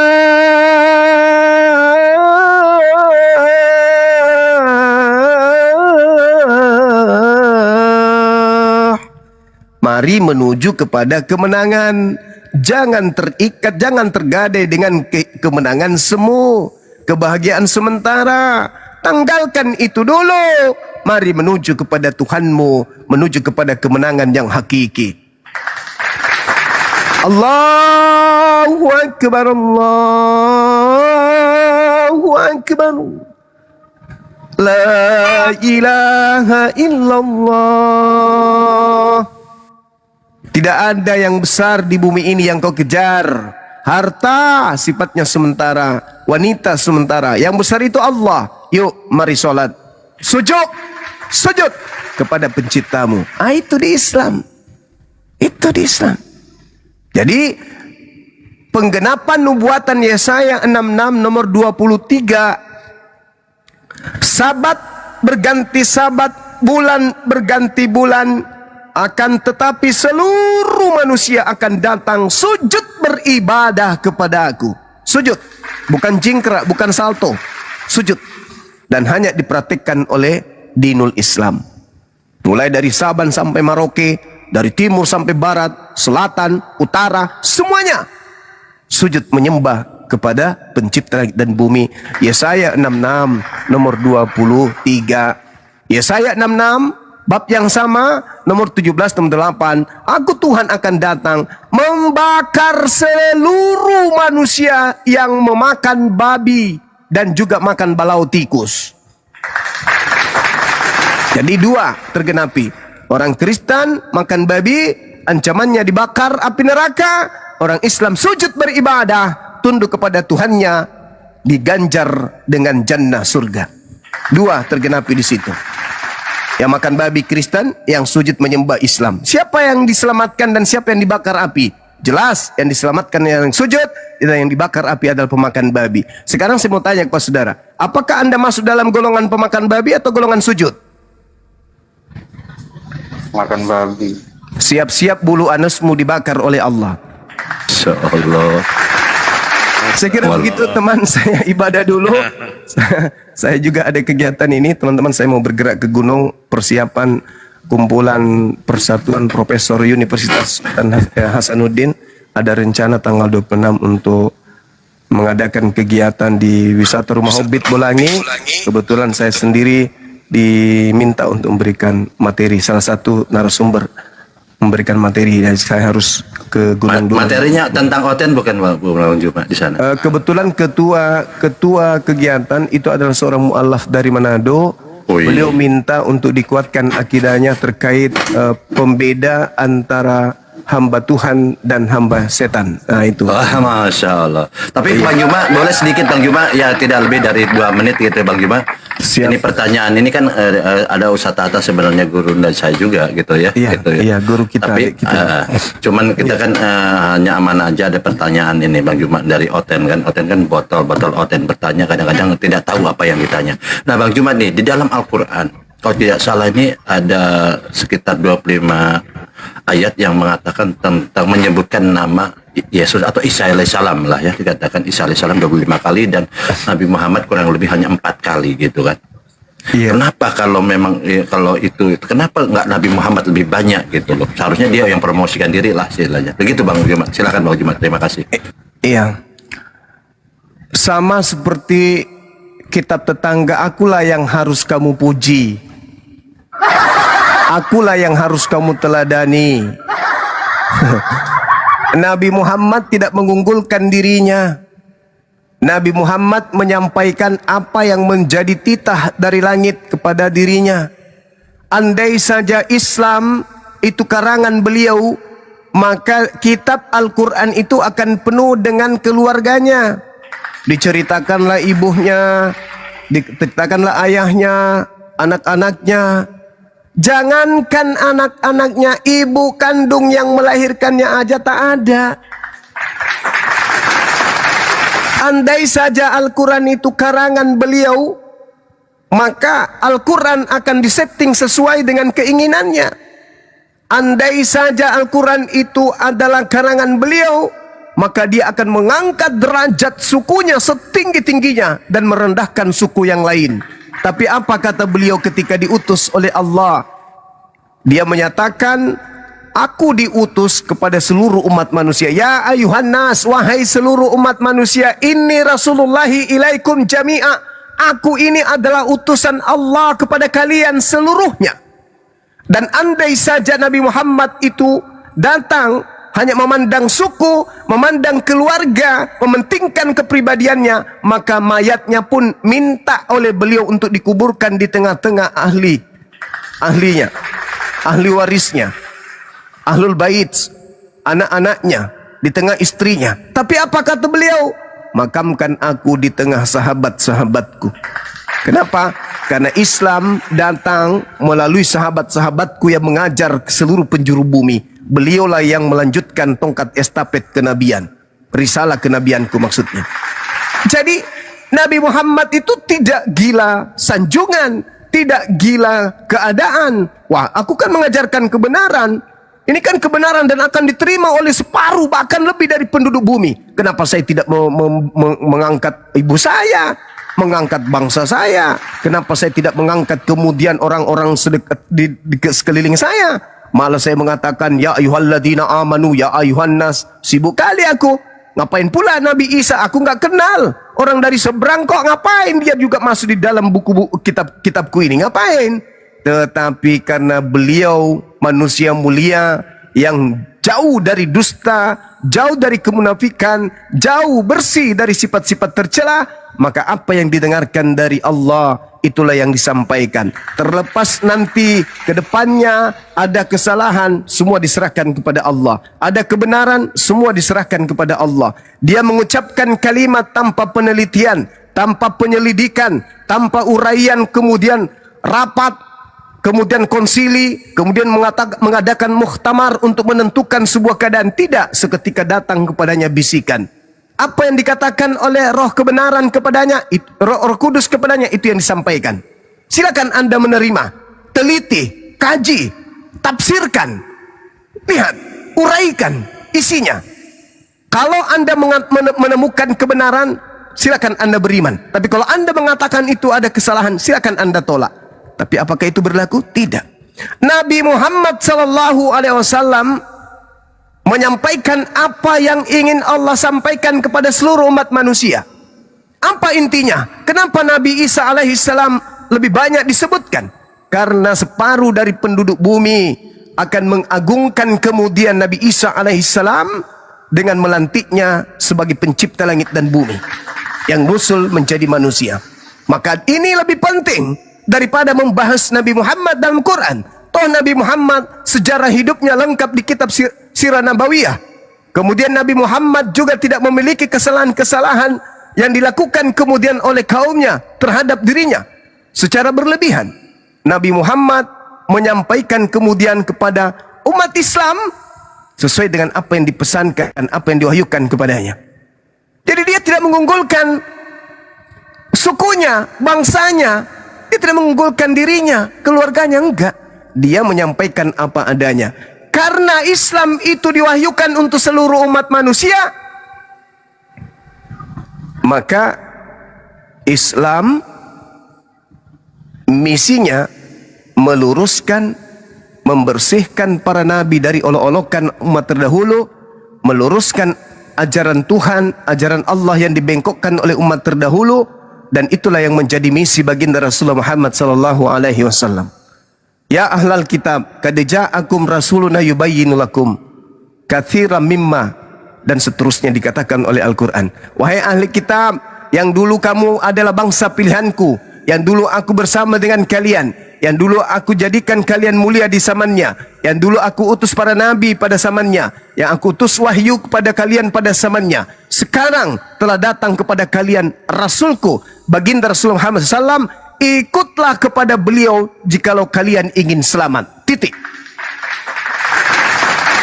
Nabi Muhammad tidak mengunggulkan sukunya.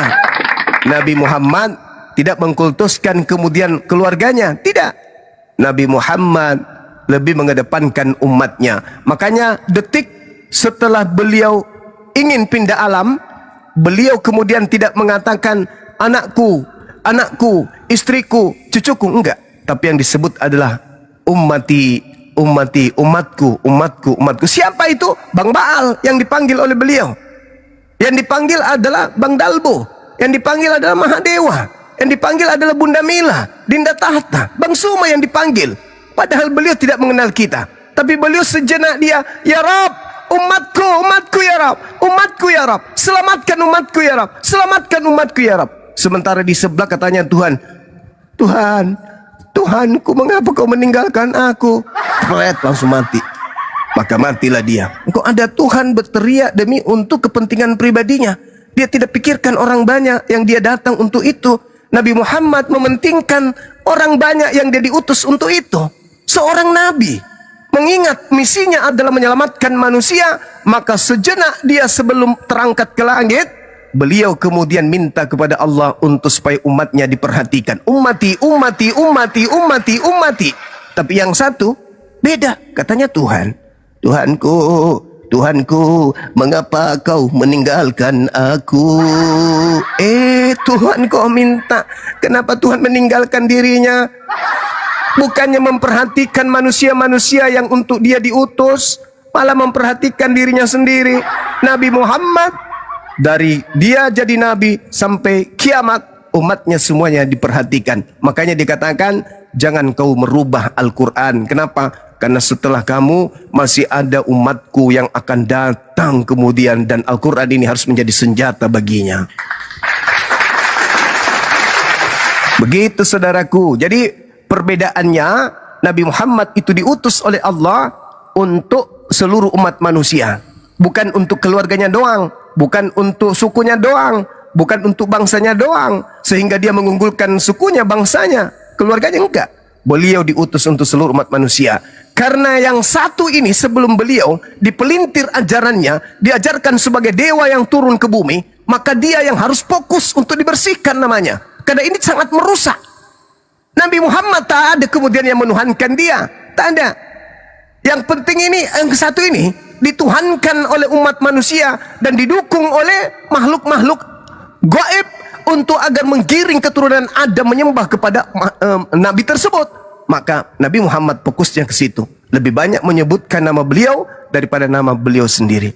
Saya kira begitu sahabat Bal. Mudah-mudahan apa yang saya sampaikan ini ada kebenarannya.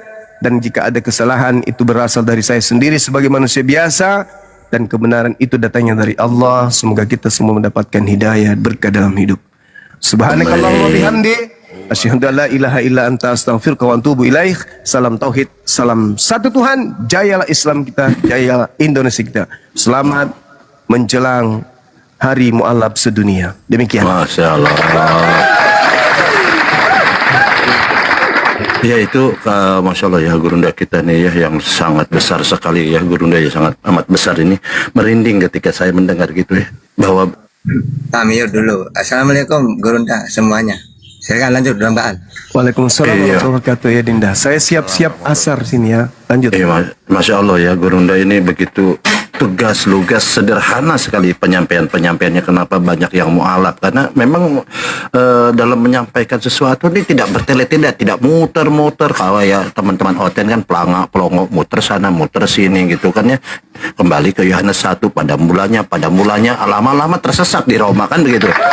Nah, dari apa yang saya tanyakan tadi ini kan ada pertanyaan, memang dari Oten bertanya, kenapa katanya Nabi Muhammad cuma sedikit dalam Al-Quran, cuma 4 ayat, kurang lebih seperti itu, 25 ayat itu adalah Isa alaihissalam. Itu pertama yang saya dapat dari gurunda yang sangat besar ini, mengatakan bahwa Al-Quran memang itu membuktikan bahwa Al-Quran ini wahyu Allah gitu ya, datang dari Allah. Kalau memang itu adalah karangan manusia atau karangan Nabi Muhammad sendiri, ya tentunya dia akan mempromosikan dirinya gitu kan. Nah, seperti itu. Karena selain itu yang saya dapat bahwa itulah bentuk kasih sayang Allah kepada Nabi Muhammad ya, kepada umat Nabi Muhammad gitu ya, melalui Nabi Muhammad, bahwa di kemudian hari itu memang banyak orang-orang yang di dunia ini yang mengagungkan Yesus ini sehingga dijadikan Tuhan ya, itu ya.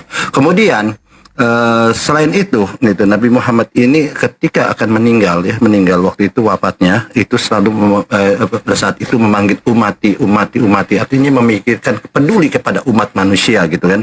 Lain dengan yang di sebelah mengatakan malah manggil Eli gitu kan ya, memikirkan diri sendiri. Nah, ada pertanyaan lagi, saya tidak tahu nih Bang Juma atau Ustaz Tata mungkin ya, kalau Bang Juma nggak bisa jawab pasti ya. Bang Juma ini Ustaz Tata nih, izin Ustaz Tata. Jadi di dalam Al-Quran ini ada satu sosok wanita gitu kan. Nabi Muhammad katanya istrinya banyak. Seharusnya Nabi Muhammad kalau istrinya banyak, kalau memang betul ya, Nabi Muhammad istrinya banyak.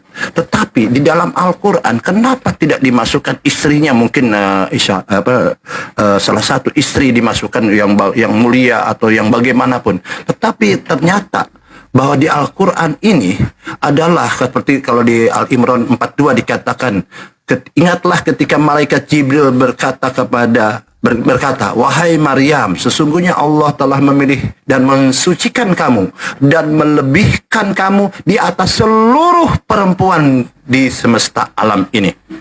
Kenapa Bunda Maryam ini yang diunggulkan atau disucikan, dilebihkan dari perempuan-perempuan lain? Kenapa tidak salah satu istri dari baginda Rasulullah gitu loh? Malah Maryam ini ibunya Yesus atau ibunya Isa alaihissalam. Silahkan. Nggak bisa jawab, pasti macet. Ustaz Tata lanjut, Ustaz Tata, maaf Ustaz Tata ya. Oten pasti panas. Silahkan Oten. Pintar ini kalau mancing-mancing. Oke. Jadi pertama, Al-Quran itu kitab suci. Isinya perintah, larangan, akidah, syariat, akhlak. Sehingga bukan menceritakan diri Nabi sendiri, enggak. Kalau menceritakan Nabi, sirah nabawiyah, bukan kitab suci nanti. Kayak Taurat, ada perintah, larangan, akidah, syariat. Kalau ingin tahu tentang Nabi Muhammad, ya sirah nabawiyah. Beliau lahir ketika hari Senin tanggal 12 Rabiul Awal gitu, tahun gajah. Itu di sirah, jangan di Quran. Quran bukan kitab sejarah. Gitu. Yang kedua, kenapa tidak menceritakan istri kayak gitu tuh? Karena ya untuk apa diceritakan, bukan sejarah. Jadi Al-Quran menceritakan sesuatu yang difitnah. Misalnya Nabi Isa banyak diceritakan karena dia difitnah. Dia utusan Nabi, dilantik jadi Tuhan. Maka dijelaskan oleh Al-Quran, banyak nama disebut. Kalau Siti Maryam, kenapa kok dia yang ada nama di Al-Quran? Karena dia juga difitnah. Ya ukhta Harun, gitu ya. Dianggap anak melahirkan tanpa suami. Akhirnya oleh Al-Quran diluruskan. Kalau istrinya Nabi, ya untuk apa dimasukkan? Mau nggak ada yang memfitnah kok. Ya, nah terus kalau Nabi Muhammad dalam Al-Quran bukan cuma 4, banyak. Cuma pakai domir, kata ganti. Ya seperti wa ma unzila ilaika, dan mereka yang percaya kepada kitab yang diturunkan kepadamu. Mu di situ kan Nabi Muhammad, kata ganti. Yang pakai nama itu cuma 4. Dan ketika 4 disebut ini disandingkan dengan gelarnya, supaya orang tidak mentuhankan Nabi Muhammad. Ya, takutnya orang-orang pagan malah dituhankan. Akhirnya selalu diingatkan setiap nama Nabi Muhammad disandingkan dengan gelarnya. Seperti Ali Imran 144. Wa ma Muhammadun illa rasul. Nah, rasul kan? Muhammad itu tidak lain hanyalah seorang rasul. Atau di dalam Al-Ahzab ayat 40. Maka Muhammadun aba ahadim min rijalikum walakin rasul. Nah, jadi kita tidak mungkin mentuhankan Nabi Muhammad. Atau di dalam surat Al-Fat ayat 29, Muhammadur Rasulullah. Akhirnya yang dikenal umat Islam, Nabi Muhammad ya utusan. Nah, kalau yang nanti tidak sebut kayak gitu, takut salah paham kayak ajaran pagan itu loh. Aku dan babak satu, malah dijadikan Tuhan. Salah paham orang-orang pagan itu. Ya, kalau Nabi Muhammad tidak mungkin, karena umat Islam itu baca Quran, Al-Quran selalu mengatakan Nabi Muhammad Rasulullah. Maka Muhammadun aba ahadim mir rijalikum walakin Rasulullah wa khataman nabiyyin. Penutup para nabi. Jadi keren ya. Jadi kita tidak akan mentuhankan Nabi Muhammad. Karena Allah sudah jelas menjelaskan siapa dirinya. Sama seperti Isa itu jelas. Isa utusannya Allah Al-Imran 49 untuk Seriwil. Seorang Nabi Maryam 30. Penyembah firman Al-Maidah 46. Mentuhankan Allah Juruf 64. Masih saja salah paham orang itu. Udah jelas dia Nabi, utusan, penyampai firman. Dan dia memperkenalkan Tuhan itu Allah. Masih aja dituhankan gitu. Ya, jadi apa yang diceritakan oleh Al-Quran itu supaya kita ngerti. Ya, jadi fitnah-fitnah itu diluruskan. Surat Maryam, kenapa Maryam itu wanita yang suci? Karena dia difitnah.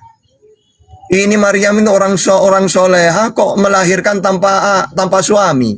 Pejina dia itu. Akhirnya oleh Al-Quran diluruskan. Karena orang Seriwil menuduh dia gitu. Sama dengan gini. Tahta kenapa kok Nabi Isa yang diturunkan kembali, kok bukan Nabi yang lain? No, karena Nabi-Nabi yang lain sukses sudah. Musa dengan Tauratnya disampaikan sukses. Nabi Muhammad Al-Qur'annya semuanya disampaikan sampai mengatakan dalam Al-Qur'an, "Al-yauma akmaltu lakum dinakum wa atmamtu alaikum ni'mati wa raditu lakumul Islam madina."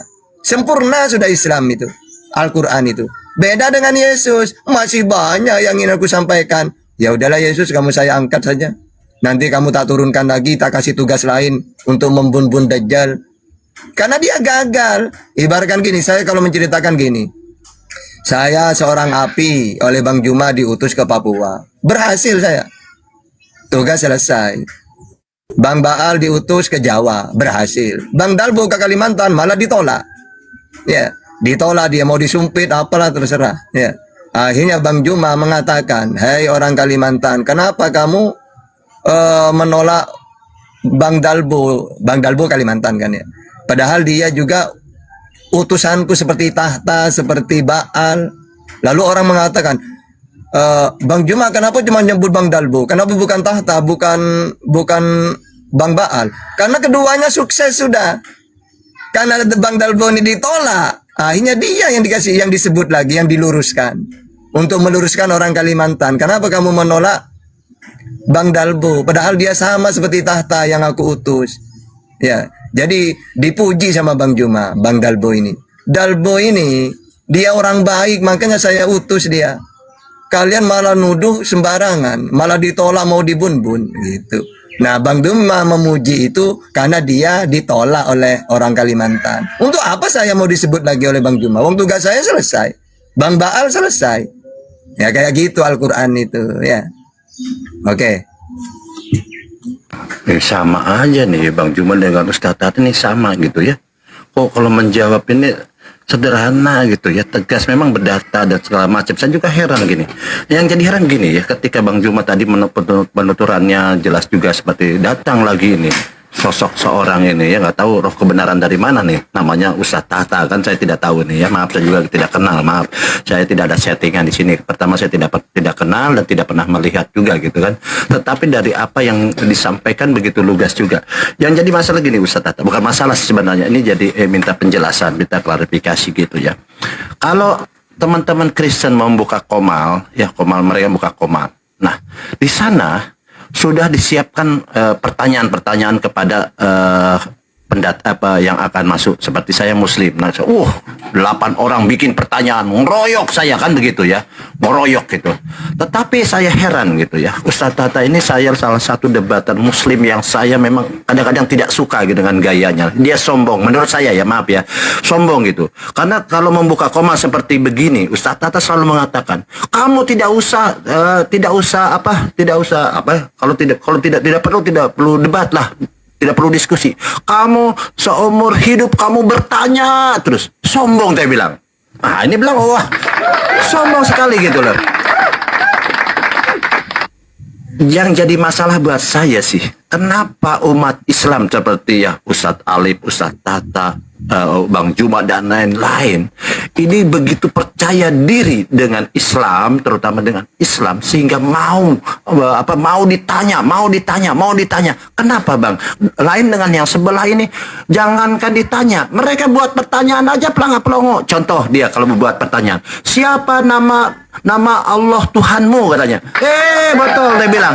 Ya Allah itu nama. Nah, itu buat pertanyaannya aja salah. Ustaz Tata gitu aja. Silakan Ustaz Tata, kenapa gitu ya? Kenapa seperti Ustaz Tata ini begitu percaya diri mau ditanya gitu. Silakan Ustaz Tata.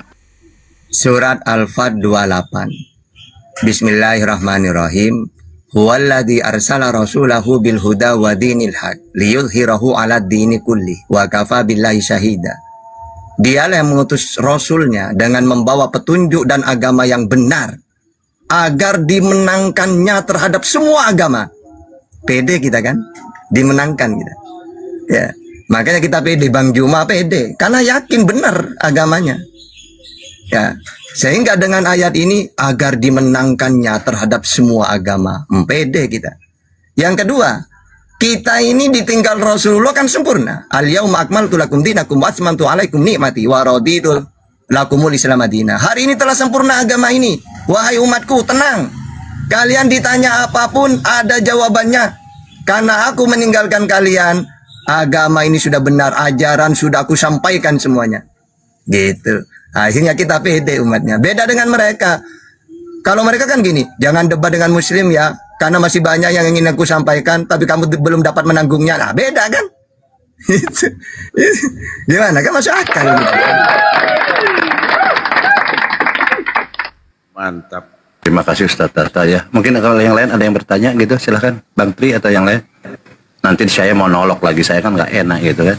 Saya masalahnya baru 2 hari di TikTok Ustadz. Jadi saya memang melihat ada lintas iman atau lintas agama ini luar biasa nih, banyak ustadz-ustadz yang cerdas di sini gitu loh. Jadi silakan mungkin yang lain, Bang, ada yang mau ditanyakan?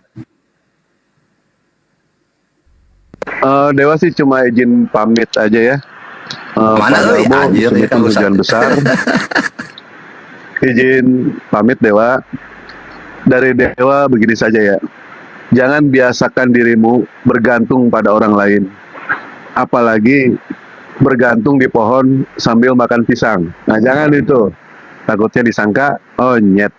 Ya, alhamdulillah. Nah, kenapa Nabi Isa di dalam Islam itu, dia itu diturunkan yang kedua kali. Dewa sempat membaca yang namanya satu hadis dari Nabi Muhammad SAW. Nabi Isa itu ingin dijadikan yang namanya umatnya baginda Nabi Muhammad SAW. Kalau kita berbicara mengenai soal Islam, dari mulai zaman Nabi Adam alaihissalam sampai ke zaman Nabi Isa alaihissalam, semua ingin dijadikan umatnya baginda Nabi Muhammad SAW. Ketika Nabi Musa meminta kepada Allah, memohon kepada Allah untuk bertemu dengan Allah, dia ingin melihat zatnya Allah itu seperti apa.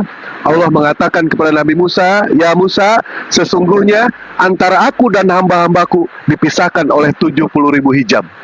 Ada yang dari air, ada yang dari api, ada yang dari cahaya, dan lain sebagainya. Akan tetapi, kata Allah, 70.000 hijab ini kelak akan aku buka untuk siapa? Untuk umatnya baginda Nabi Muhammad SAW. Maka dari itulah Nabi Musa alaihissalam berdoa kepada Allah ingin dijadikan umatnya baginda Nabi Muhammad SAW. Tetapi tidak Allah kabulkan. Nabi Adam ingin dijadikan umatnya baginda Nabi Muhammad, tidak Allah kabulkan. Nabi Ibrahim ingin dijadikan umatnya baginda Nabi Muhammad, tidak Allah kabulkan. Hanya satu yang Allah kabulkan, yaitu Nabi Isa alaihissalam. Mungkin itu aja dari Dewa. Terima kasih banyak kepada semuanya, Pak Tata, Bang Juma, atas ilmunya. Dewa izin pamit. Kalau ada kebenaran itu datang dari Allah. Kalau ada kesalahan, salahkan Bang Tahta, salahkan Pak Baal, jangan salahkan Dewa. Terima kasih banyak semuanya. Assalamualaikum warahmatullahi wabarakatuh. Aduh, aing mah framing si Baal di bawah, Ustaz Tata di bawah, dianya kabur coba. Oke, ada Bang Kisar. Bang Kisar, selamat sore Bang Kisar. Open mic-nya Bang Kisar. Selamat sore, Izin Bang Kisar, izin saya dari Muslim atau dari Kristen? Bang Kisar, monitor dari. Kalau dibilang kalau dari Muslim atau dari Kristen, saya bisa bilang Muslim, Bang. Tapi kalau kamu bilang dari Islam atau Kristen, Sorry, iya salah. Dari Islam Bang Iya, atau Bang. dari Kristen? saya dari Kristen, Bang. Oh, Kristen, baik. Ya, jadi tahan sedikit Bang Kisar boleh ya? Dulu ya. Nah, tapi noise Bang Kisar. Bang Kisar noise itu, tapi dari posisinya cari yang aman Bang Kisar. Cari yang agak sedikit ini tidak noise karena ini kan komal yang edukasi disiarkan live ke mancanegara sampai ke matahari pun ini live ini ke bulan live juga ini. Jadi memang karena kenapa live dan mereka memutar ini komal karena di sini ada Ustadz Tata yang pintar, cerdas, dan ada guru yang sangat besar sekali yaitu Bang Juma ya, sudah terkenal sampai luar negeri.